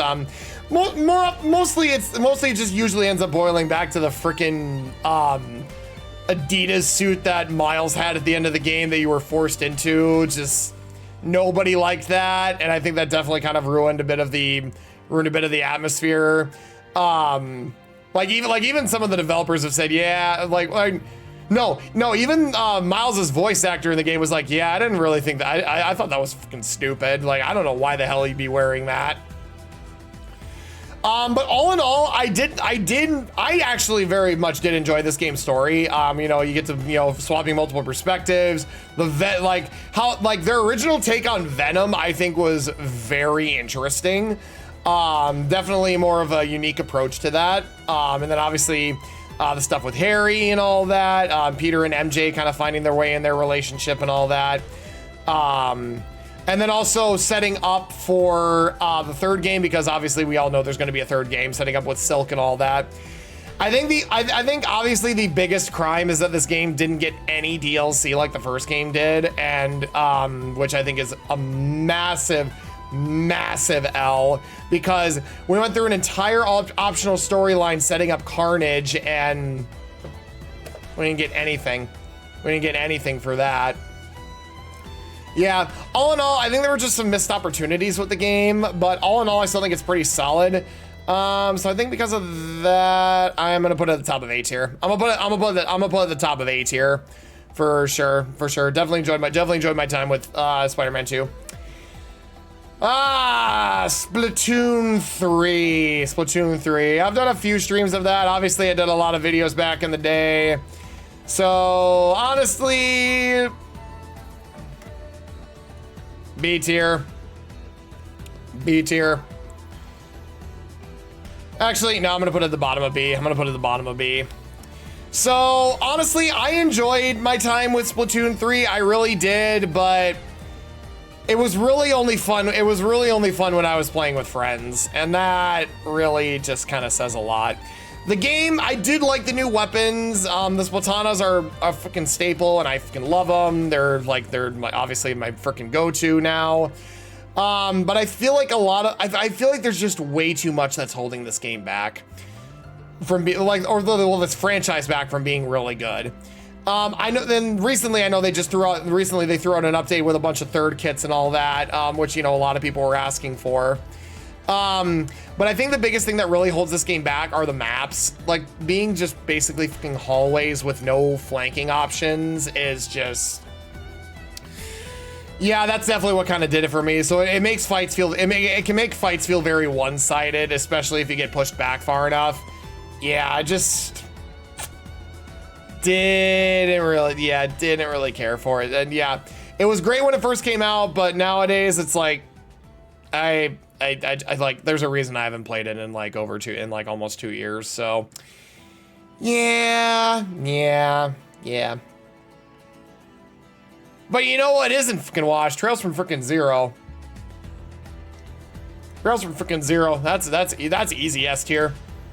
That's fucking easy S tier, bro. Holy, oh, you want to talk about the fucking goats? You want to talk about the goats? No, actually, no, it doesn't even deserve to go. It doesn't even deserve to go right here. I'm gonna put it right here. I'm gonna put it right here. Trails from Zero, fucking goated. Absolute fucking goats. Absolutely fucking goated. Like, are you kidding me? Like, are you kidding me, bro? Are you kidding me? Getting to experience the SSS's story and how they came to be so tight, and you know all of that was just so good. Obviously the Geofront, the Geofront translation being recognized as the official local translation was amazing because we got to see all of the great stuff with that. Is so good. Chess messages were freaking goated, bro. Also, we learned the fact that freaking Rio. Freaking Comrio, our friend Comrio of all people has a chess message in Trails from Zero. Like, talk about fucking goated. Can you talk about fucking goated? Like, seriously, that's amazing. That is straight up amazing. But all in all, getting to learn the older system with this game as well, where you know you kind of have to like you have to have like multiple certain elements in order to get different arts used, and it's not limited. And you know this is before Master Course. What chess is that one? It was one in the Forgotten Battleground. I think it was if a cluttered chest is the sign of a cluttered mind, then what is the empty chest a sign of? A no good thief. I'm pretty sure it was something along the lines of that one. I know I included it in the 2023 best of too, so I know it's there. But yeah, getting to experience an older system, and not to mention this a fucking amazing story from the start of the Crossbell duology. So good, so freaking good, so freaking good. I love Zero. I'm postponing this session to another day. Okay, good to know. Thanks for the heads up, man. Thanks for the heads up. Okay. Next, all right, Wii U Xenoblade X. Wii U Xenoblade X. This one I am actually, unfortunately, going to be putting in B tier. Yeah. So, yeah, Wii U Xenoblade X, I only initially played because the servers were going offline, and I wanted to show off, like, a lot of the online features, and this was before we knew we were getting a port to it, too, so, yeah. And I really only showed the main story and not really much anything else. I didn't do like much of the side content at all. I just wanted to like at least remember the game as it was. But yeah, it just kind of reminded me of the fact that Wii U version definitely did have some let's just say that D, as we've seen, D improved on a lot of things. All right, so here's one that I don't think a lot of you guys remember I played, Emerald Rogue. So this is our ROM hack for Emerald that turned it into a roguelike game. We did play it a few times where you know, we had some fun times with some of that for sure. I honestly thought it was really fun. We didn't get too far. We had some really good times with that. I definitely would like to go back and play this at some point, maybe see if we can beat it. But I do like the mechanics and all that, so I think I'm gonna put that in A tier. I think I'm gonna put that and yeah, I'm gonna put that at the bottom of A tier for sure. All right, Final Fantasy VII Remake plus the Intergrade. FF7R. All right, so yeah, this one was honestly pretty cool. This one being kind of my, you know, being like kind of an open, like my first exposure to the Final Fantasy series, especially with one of the more iconic stories with the retelling at the very least. it was pretty cool. It was pretty cool. I definitely enjoyed my time with it. There are definitely some things that I think kind of were a bit with it, but yeah. But yeah, and it's coming, it's coming to Switch 2 next year. So any of you guys that haven't got a chance to play it yet will have a perfect opportunity to. But yeah, I need to finish OG7 too, but yeah, there's definitely some glaring differences. I'm probably gonna put that right below, Golden Deer at in A tier for sure. Definitely gonna do that. All right, Honkai Star Rail. I've done quite a handful of Star Rail streams. It's been quite a while since I last played though. It's been quite a hot minute since I last played though. So I kind of took a step back from that game. But honestly, like, despite everything that's like kind of going on with the game and all the power creep and all that, but then again, that's kind of typical for gacha. Like any gacha that doesn't have power creep, I don't think it's really doing it right. We finished up Penacony. Yeah, we did the ending of Penacony, and I got Firefly, so we did a bunch of that stuff. So honestly, despite all its flaws and everything, and the fact that I'm still free to play, I'm gonna put it in A tier. I'm just gonna put it at the bottom of A tier. Like I do still enjoy HSR. I still think it's a fun game, despite everything else and everything. So I still have fun. Besides, it's got one of my favorite characters of all time in it. And it's Firefly. I love Firefly so much. She is my precious. She is my precious sweetums. I love her. I love her so much. All right, now we get into 2024-25. Okay. So, Mario and Luigi Brothership. The first Mario Luigi game that we did on stream. What a return. Honestly, I think it was a great comeback. I definitely wasn't expecting to get a Mario Luigi game in big 2024, but I'm so glad we did. Even if some of the magic of the previous games was gone, it definitely remained true to its core mechanics. It was still a great time. They were true to the roots. I definitely enjoyed my time with Brothership. I don't know if I enjoyed it enough to put it in S tier. I'll probably put it.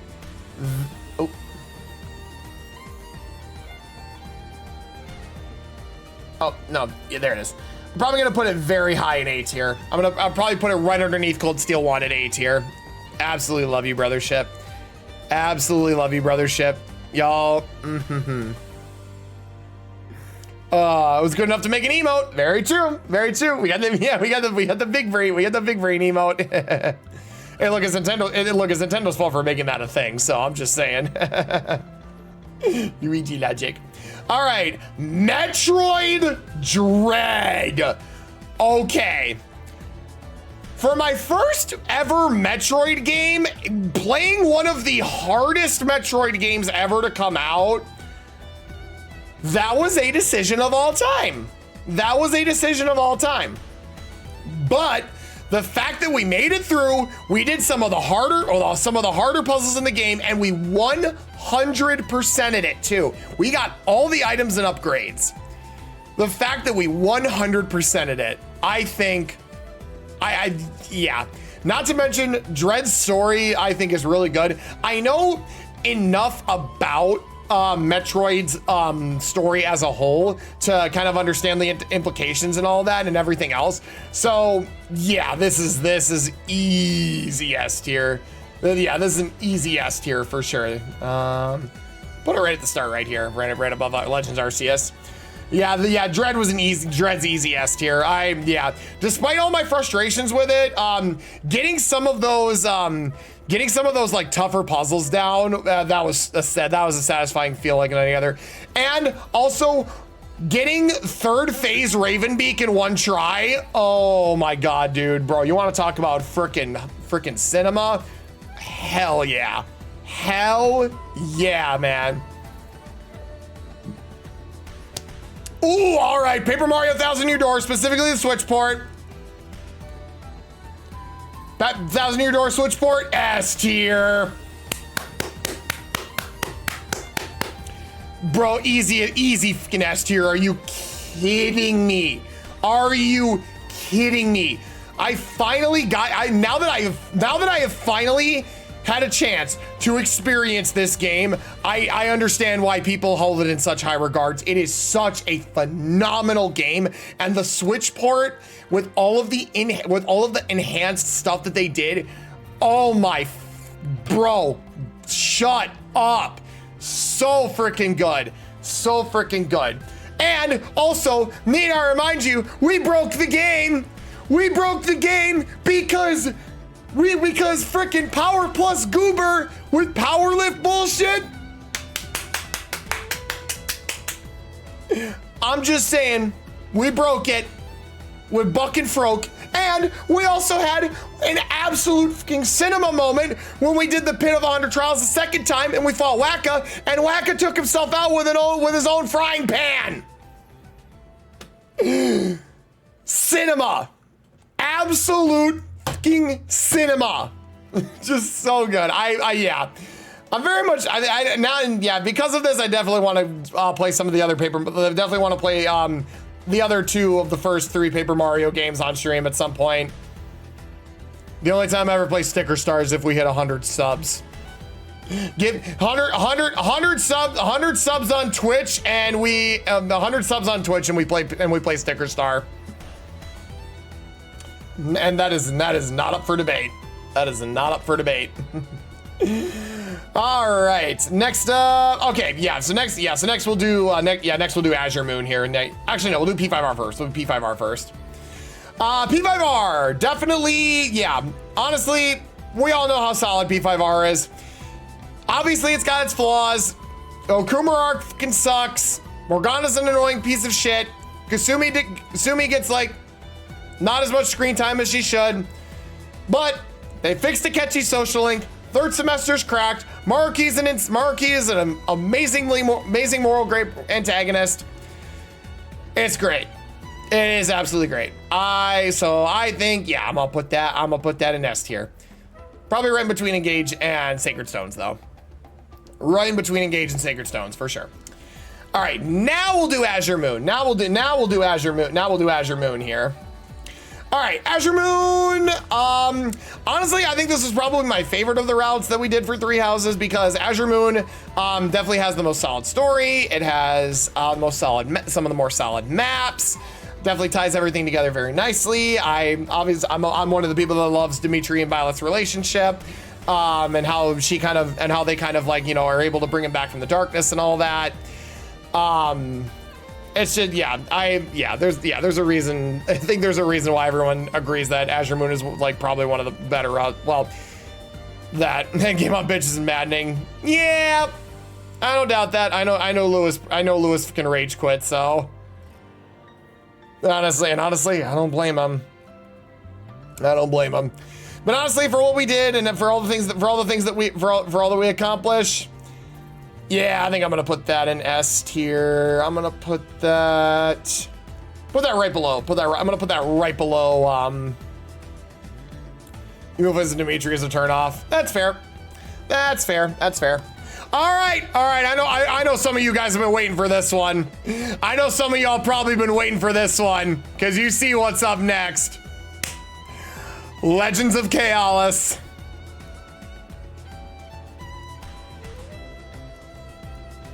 That is the top of fucking S. That is the top of S with absolutely zero freaking. Actually, no, I'm going one step further. It's going in fucking X tier.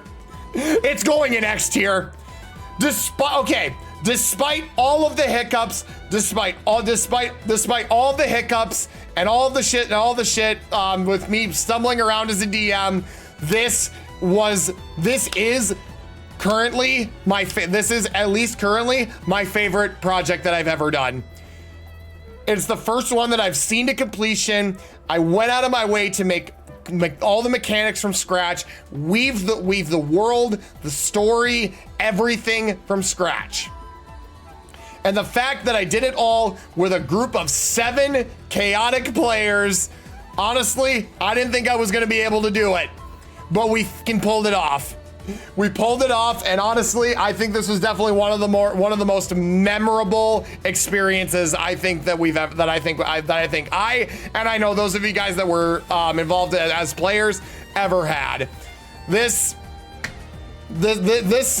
like the fact that Ryuga and I did a panel on this at KitsuneCon this past summer, and we had the turnout that we did.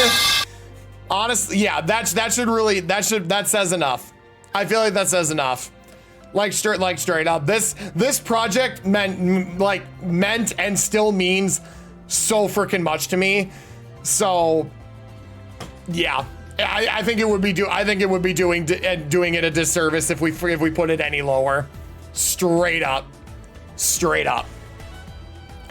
All right, next we've got the first Team Hydros playthrough of Alpha Sapphire. Kale's got me to love Grimmsnarl. Hell yeah, Batman. So next we got Team Hydros Alpha Sapphire. Our first adventure is Team Hydros. So, in all honesty, I am gonna be putting this in. I'm gonna be putting this in A tier. So here's the thing. I loved the first playthrough of Team Hydros we did. I loved it. I just wish Alpha Sapphire was kind of a better game. Don't get me wrong. Omega Ruby Alpha Sapphire are great games. They're just really fucking easy. Especially with the bullshit I abused. I will not lie. I made that game my freaking bitch. Mega Swampert, Mega Gyarados, Baton Pass Shell Smash Gorobus. I still can't believe Wolf convinced me to do that. But honestly, it fucking worked. It fucking worked. We had Relicanth. We had the fucking goated Jolly Head Smash Relicanth with Rockhead.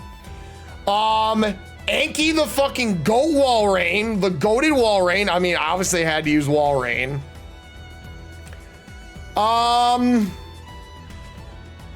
Who was member number 6? Oh yeah, Crawdont, and then Crawdont. Yeah, and then obviously Juan the freaking Crawdont. Yeah, which took me fucking forever to find, which, you know, is what it is. Yeah, no, I'm not gonna lie, I made that game my fucking bitch. But then again, the Gen 6 games are notoriously easy because only a handful of trainers actually use Mega Evolution throughout the story. Meanwhile, you have access to a crap ton of them throughout the course of the game. So yeah. But hey, I mean, hey, all in all, I think it was pretty solid. All in all, yeah, it was a good first playthrough for sure. And we did Delta's episode too, so even better. All right. You also have fucking Super Train. Oh yeah, that too, yeah. All right, Trails to Azure. Trails of Azure is actually going on top of S. Bro, you want to talk about fucking cinema? I knew going into Azure that this is this is the Trails game that is held in the highest regard and is considered is considered the best in the series. And I was like, oh, it can't be that good, right? It's that fucking good. It's that fucking good. Holy shit, I was blown away from start to finish with Azure. Genuinely blown away.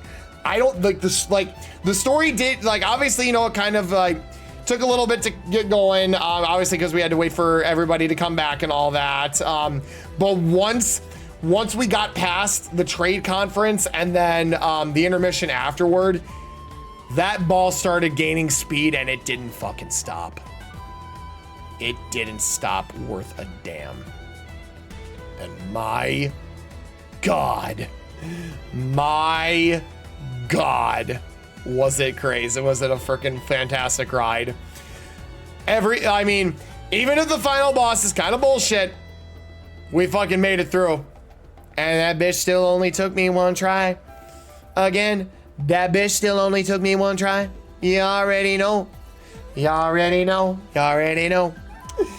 But yeah, music, characters, seeing all the development and seeing everything come full circle with Crossbell and then going into like the Cold Steel stuff. Honestly, fucking fantastic. Fucking fantastic. All right, Reverie. On to Reverie. Okay. Now you want to talk about me making a game my bitch? No, I made this game my fucking. I mean, I may have made Alpha Sapphire my bitch, but this game I made my bitch.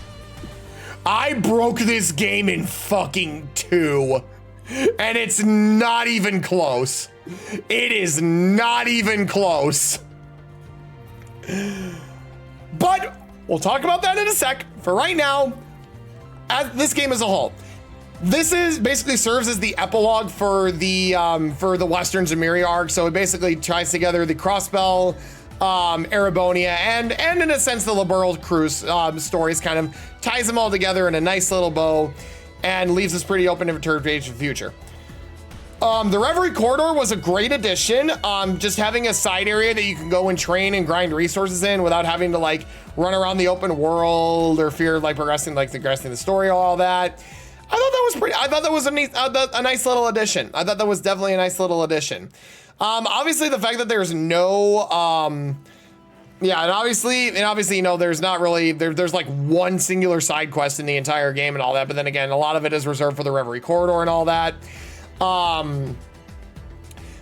It's, and the story is pretty solid. Getting to witness the story from 3 different perspectives is great, and also seeing Rufus go through a fucking redemption arc was not something I ever thought I would see.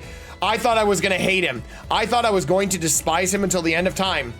But no, now he's like, unironically, probably one of my favorite characters, like, in the series because of that. And also getting to like the intro to Swin, Nadia, and Lapis, and just, you know, all of that was great. If there's a few things that I could definitely say are holding the are definitely hold the game back as it is. This is gonna sound weird, but the game has the game. I think the sheer number of characters is definitely kind of a turn off point for some, because yeah, you have a lot of characters, and yeah, you also have the additional ones that come from the Gold Spheres and the Reverie Corridor. But again, you kind of need to build everyone if you want to do everything, because you need to clear all the trial doors if you want to upgrade everyone's crafts and get all the achievements. And that could take some time. So unless you're willing to move over equipment a bunch, unless you don't want to move over equipment bunch, you're going to be grinding a shit ton, which, you know, like I said, yeah, definitely can be a bit of a turnoff. It definitely can be a bit of a turnoff. But with the addition of all of these new gems and all these upgraded equipment pieces, the build options are practically fucking limitless. Like Moon said, I did Evasion Machias. I did Evasion freaking Machias of all things. And it worked. It worked. Like, it worked to an insane degree. Like, to a degree that I don't think I'm ever gonna freaking see again. Like genuinely speaking. I mean, we did double break machines. We did a bunch of freaking break machines. We turned Lloyd into an unbreakable wall. And we also gave a bunch of people the ability to abuse the fuck out of Chrono Burst and accelerate Brave Orders. Like seriously, we fucking broke the game in half. We broke the game in half, and it's not even close. Oh. So yeah, Reverie, I would argue, was definitely probably one of the most memorable playthroughs for sure. And getting to see kind of the closing numbers on Reen and Lloyd's arcs is great, and Rufus's redemption arc was pretty good too. So I think I'm gonna put this in S tier right below Nirvana. Actually, no, I'm gonna put this right above Coliseum. Yeah. All right, next Daybreak 1. Okay. For the start of the Calvert arc, this was pretty good shit. This was pretty good stuff. The Calvert arc went off to a strong start. Arkwright Solutions are fantastic characters. The story was fantastic. Villains were very clear cut. There was a very clear and dangerous threat. I liked the idea of the Genesis and the quest to gather them. Everything about it was great. Everything about it was great. And also the Zypha systems with the hollow cores definitely allowed you to get creative with builds. But yeah, this definitely kind of followed the more linear fashion of some of the previous games, whereas you didn't have really too much freedom and all that. But honestly, that's fine by me. That is fine by me. That is fine by me. So, all in all, solid start. Some of my favorite music in the series, some of my favorite characters. Yeah, S tier. S tier for Daybreak 1. S tier for Daybreak 1. Unicorn Overlord. Unicorn Overlord. This should be a surprise to literally fucking none of you. This should be a surprise to literally none of you. That's going all the way up. That's going way the fuck up there. Bro, Unicorn Overlord is too goated. Unicorn Overlord is fucking goated. Like this game kind of came out of left field, like at the time it was announced, and I didn't really think too much of it at the time. And then the demo came out, and then I played the demo, and I was like, oh, I like this. Oh no, I like this a lot. And then it suddenly became one of my favorite strategy games like ever. The cast is massive. They all have they have great chemistry with each other with their rapport conversations. The amount of creativity you have with building your units, like building your squads, freaking fantastic. There's so many different combinations you can do, and the fact that you can like respec a lot of the characters, respec a lot of the characters like to fit like your build needs. Fantastic stuff. Absolutely love Unicorn Overlord. I would look at any chance to play it. Every chance to play it. All right. Next we got Valkyria Chronicles 4. Okay. Honestly, I did like this game a little bit. I did like this game more than VC1. That is for certain. That's for certain. I did like this game. Yeah. I liked VC4 a lot more than the first game. The classes definitely felt a bit more balanced. Snipers definitely got the buff that they desperately needed, and I loved using them. The characters were great. I like seeing a lot of their chemistry and whatnot. Fucking Raz's sacrifice lives in my head rent free as one of the most Giga Chad moments like I've ever seen in a game. I loved him and Kai's relationship. Then obviously Riley's relationship with the main character. Claude. Riley and Claude's relationship was great. Yeah. Honestly, it was pretty good. I will admit it did feel kind of funny that I figured out ways to cheese some of the later maps in one turn. I thought that was kind of a funny thing to do. I will say though, locking the true ending behind clearing the final boss on hard mode, which you can only clear after you clear it once already, is kind of BS. Also, there were a few points in the story where I was like, what? Like what the fuck are we doing here? But yeah, all in all, I definitely liked VC4 more than I did VC1. So I think for that reason, I'm gonna put it at the bottom of A tier. I'm gonna put it at the bottom of A tier for sure. All right, Baldur's Gate 3. That's gonna go and not finish because Cyber and I are only partway into Act 2 with our playthrough. But from the time that we have played, it's fucking great. We've got so many fucking great moments from the playthrough so far. I mean, Cyber always playing badly whenever he got the chance to us missing a bunch of random shit, not using karmic dice, having some funny interactions, Ryuga getting shoved off a cliff and into the abyss.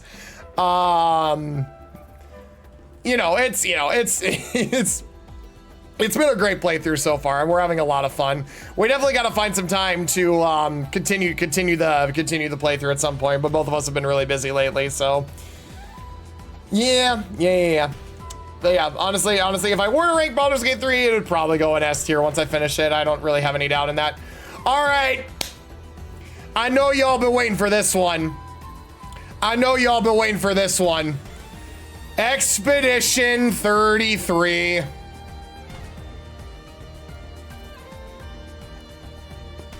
There is no fucking contest.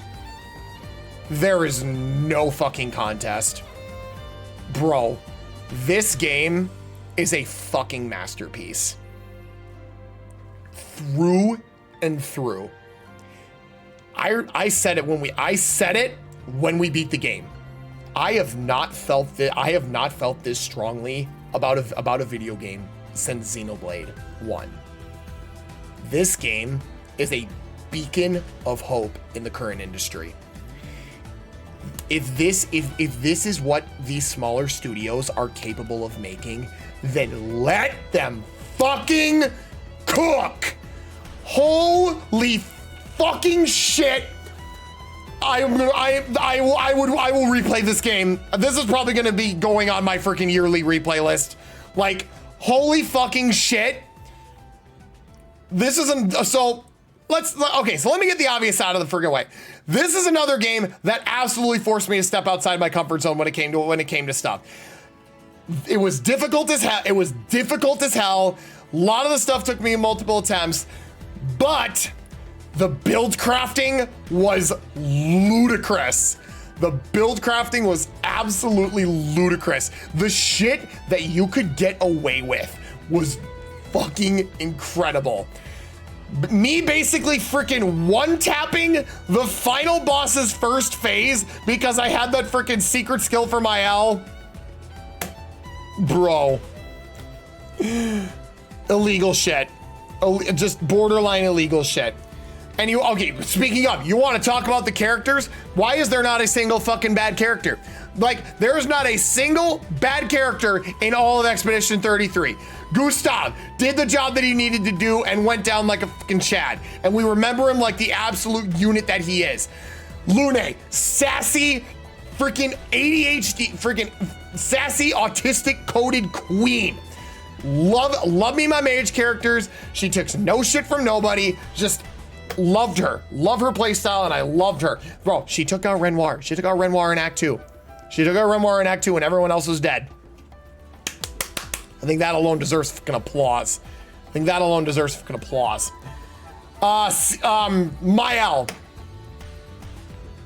Mael, the secret protagonist. Mael is based, okay, so obviously, it's easy to think that either Verso or Gustav are the protagonists. I like to think of Mael as the protagonist of this, as the story, for many good reasons. For many good reasons. Ciel, honestly, having one of the darker backstories was not something I expected, but holy moly, it made me respect your character a shit ton. And the way they kind of tied everything that they were teasing together perfectly when we first meet Eskia, amazing stuff. Verso, absolute fucking legend. Absolute legend. Holy fuck, Verso is just love him. I love his entire fucking arc. I love his entire story. I love everything about his motivation. Everything about Verso is pretty much, it's not pretty much. It is fucking perfect. I love it. And then you got the undisputed Chad, the man, the myth, the legend, Monoko. Not once did I not enjoy a moment where he was on screen. Minoko is the GOAT. Minoko, exactly. The ride or die homie you always want to have on your side. Easily my favorite character in the entire game. Hands down. Absolutely loved him. Absolutely fucking loved him.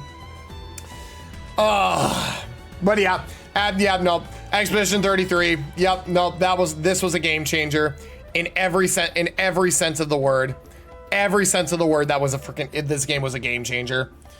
I can't wait to see how it performs at the Game Awards this year. It's gonna be a massacre. I'm already feeling it. It's gonna be a massacre. All right, now Fire Emblem Path of Radiance. Fire Emblem Path of Radiance.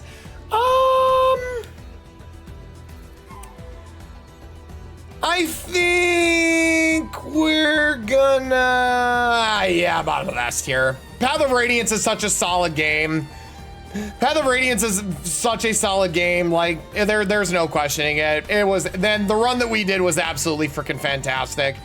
We got some great moments. We got Mia somehow just being a menace to society, capping strength as a sword master. Ileana and Soren just being the freaking undisputed GOAT mage duo. Let's see. Fucking Rolf. Fucking unironically using Rolf. Because yes. Yep. That was the thing that I did. That was the thing that we did. And that was the thing of all time. Absolutely. Absolutely. Obviously Mist kind of being a menace with once I gave her the Sonic Sword. Let's see. Ike getting the Black Knight after like 3 or 4 tries. That felt good. And then obviously the Wrath Resolve bullshit that he did on Ashnard. Oh my god, dude. It was just, yeah, Path of Radiance was a great playthrough. Path of Radiance was unironically such a great playthrough. It was a fun time all around. Absolutely. Oh, absolutely love it. Absolutely loved it for sure. All right. Yeah, Neffany being Neffany. Yep. And then obviously Marcy and Jill being the Queen Flyer Brigade. All right. Marvel Rivals. Marvel Rivals. Yeah, we're gonna go high A. We're gonna go high A for that one. We're gonna go high A for Rivals for sure. Okay, so honestly, I enjoy Marvel Rivals a lot more than I do Splatoon 3. I feel like that much is a given with how much I've been playing it recently, especially, you know, the fact that I usually try to find time to do it for variety days and all that. Yeah, no, I do enjoy this game a lot. Obviously it's got its fair share of problems, and you know there are times where, you know, I do want to freaking put a hole in my wall, but all in all, it's a fantastic game. It's a lot of fun when you're playing with friends. I've actually met quite a few people through this game ever since I started playing it earlier this year. So yeah, everything about it is great. Have you tried the new season yet? I actually have. Yep, GM got me to hop on last night, so I did already try season 4, and I may already be kind of cracked. I may already be kind of cracked with Angela. I think out of all of I played like maybe 7 or 8 games of her last night, and there was only one that I did really bad on. Every other one that I did, I think I did pretty well. And in fact, I'll probably have to show some of those because I do want to do some Rivals in a bit here. But yeah, I definitely think this game is doing a lot of things right that a lot of hero shooters are afraid to do.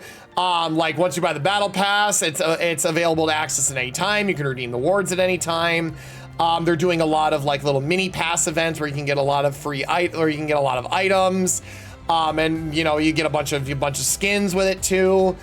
Also the skins are fantastic. But then again, you know, slap of Marvel, you know, having the Marvel IP with this is, you know, it's such a great amount of It's such a great amount of potential, and you know, Marvel's such an iconic IP as it is. So yeah, there's no question that this game was gonna do great. There's no question this game was gonna do great. Ugh. But yeah, absolutely. Yep. I'm hoping that the rumor that I read all those months ago about Rivals coming to the Switch 2 at some point isn't false. I do really think that if the Rivals team can get a Switch 2 port like functional and working, I think they're gonna have a pretty decent tap and player base there, because like I said, I think that would be a fantastic addition. I mean, the motherfuckers are putting the game on PS4.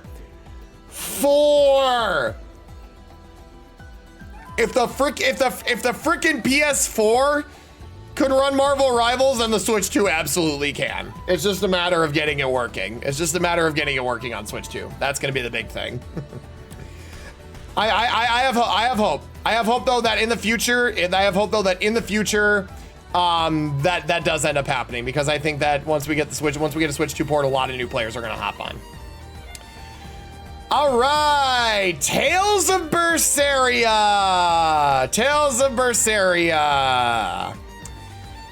I'm not gonna lie. Yeah, there was a Tearless Velvet Crow's no equal, absolutely. Game itself though, solid. The story definitely carries it. Like, compared to Arise's story, this game's story is fucking cinema. Like, I'm glad that I kept going despite the bullshit to see it through to the end, because wow, you want to talk about some strong characters and some amazing story moments. Good God, was this game great. Now onto the bullshit. I thought the combat system was kind of BS, in all honesty. Maybe it was just because I wasn't understanding it right, or maybe because I was just doing things unoptimally, but there were so many times going through the game where I felt like I was just being punished for playing the game. Like a boss would be like, you know, getting ready to do an attack, and I'd go in for a heavy hit to try and interrupt them. And it wouldn't interrupt them, and instead I would get interrupted, and then I would lose a soul, and then my damage output would go significantly down.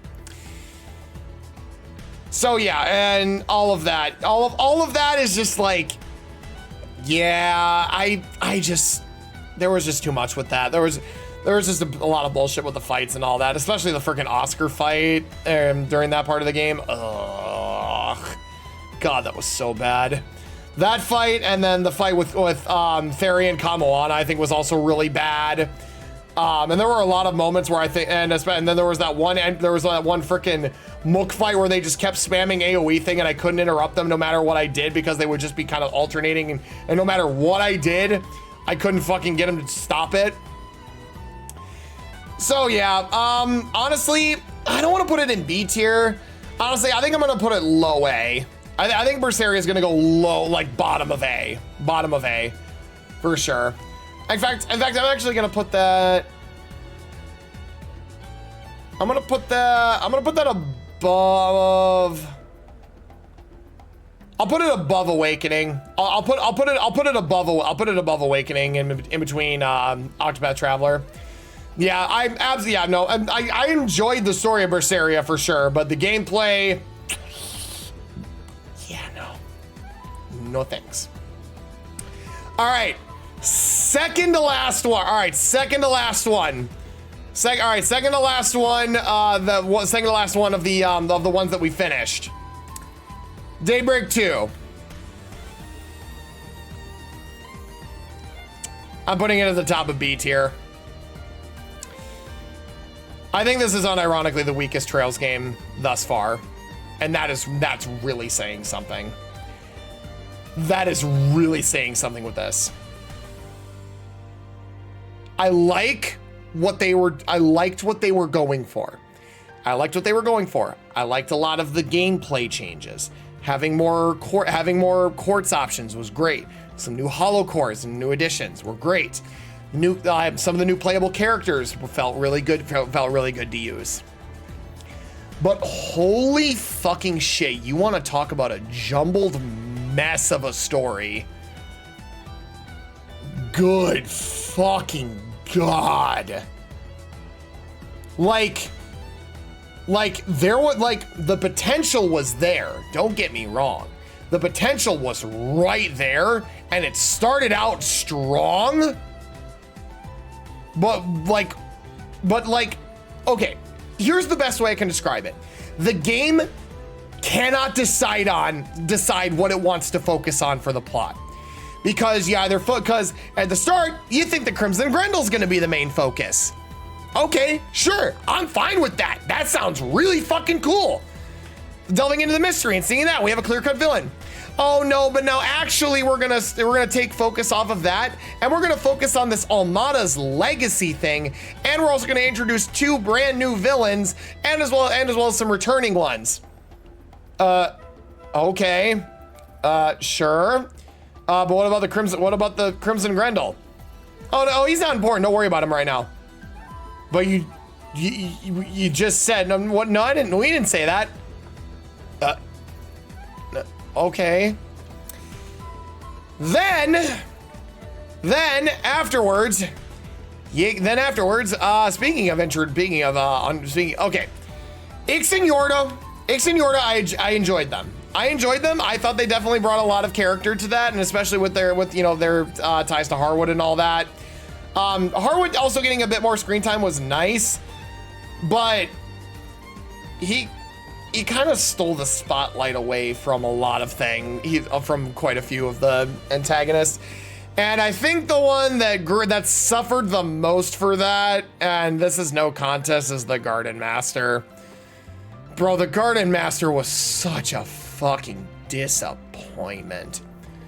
There were basically well, there were some clues to his identity, but everything leading up to that point basically just led you to believe that he was exactly who he said he was. And then there was the whole thing with Swin, and it's just, and it basically derailed every potential guess he could have had. So it kind of undermined the reveal in Act 3.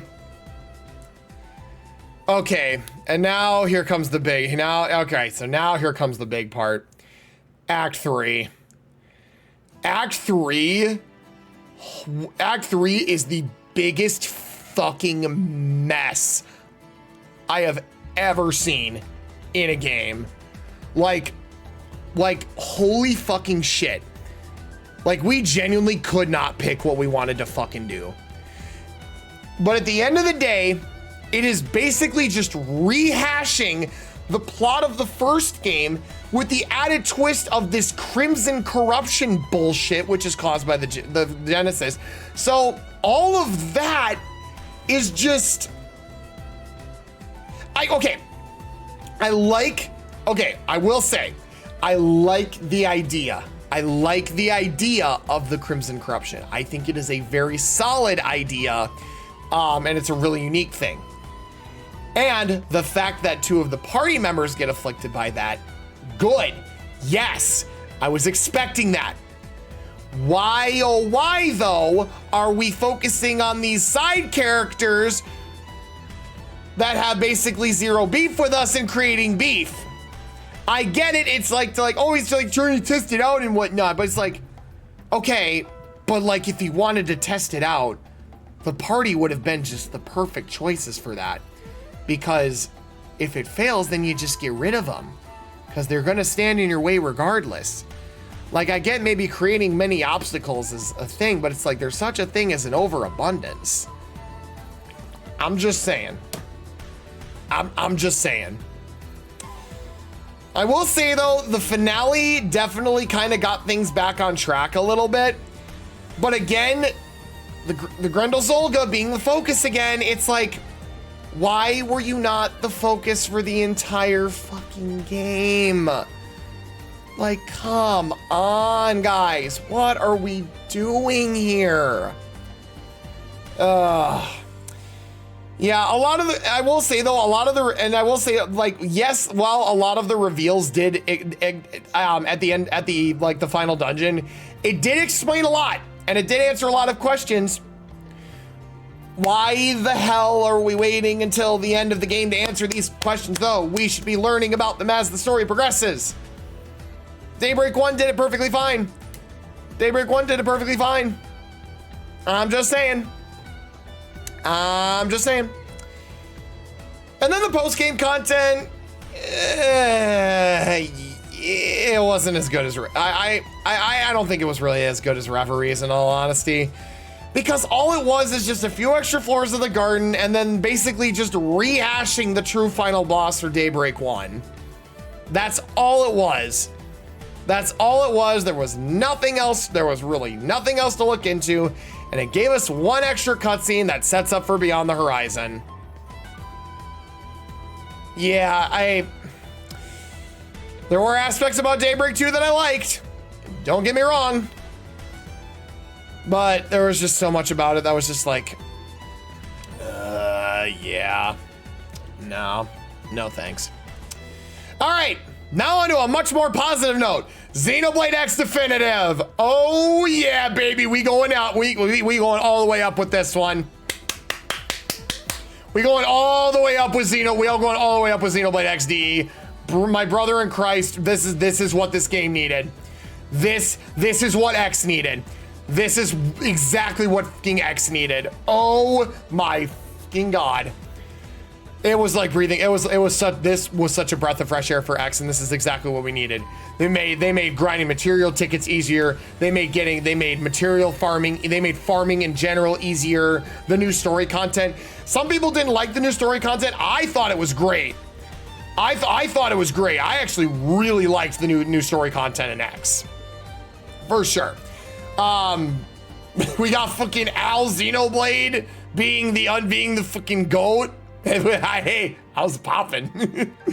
Neil, a lot of the new characters, Neil Nail, freaking Neil Nail was great. Gajarg finally getting the redemption and being playable.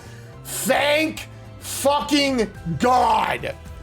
Thank fucking God, dude. He needed it. Liesel was also great too, and we even got 2 new skull frames because we got the Hraesvelgr, which is just a jet fighter. I love the Hraesvelgr frame. So fucking goated. So fucking goated. Easily my new favorite standard frame. And Ares Prime. Ares fucking Prime, bro. Oh my God. You want to talk about that is a fun skull frame. That is such a fun skull frame. Oh, it's not even funny. It's not even funny.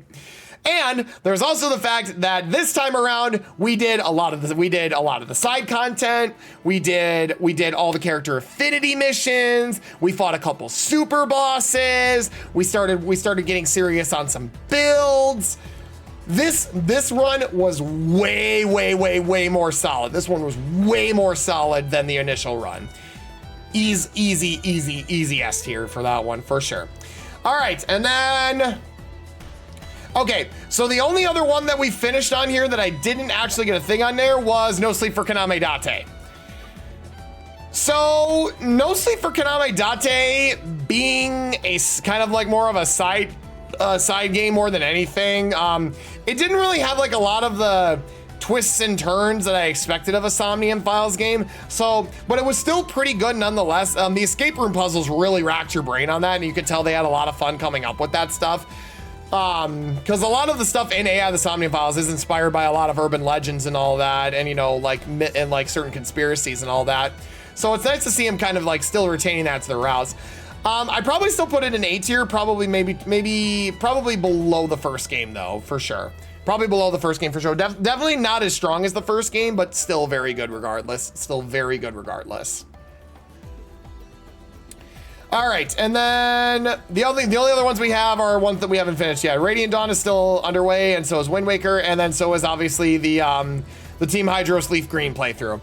So, Radiant Dawn, I know we technically, I mean, if we want to be technical about it, maybe we could have been close to being done with it if my save file hadn't corrupted, but you know, shit happens, and now we're just running the game back.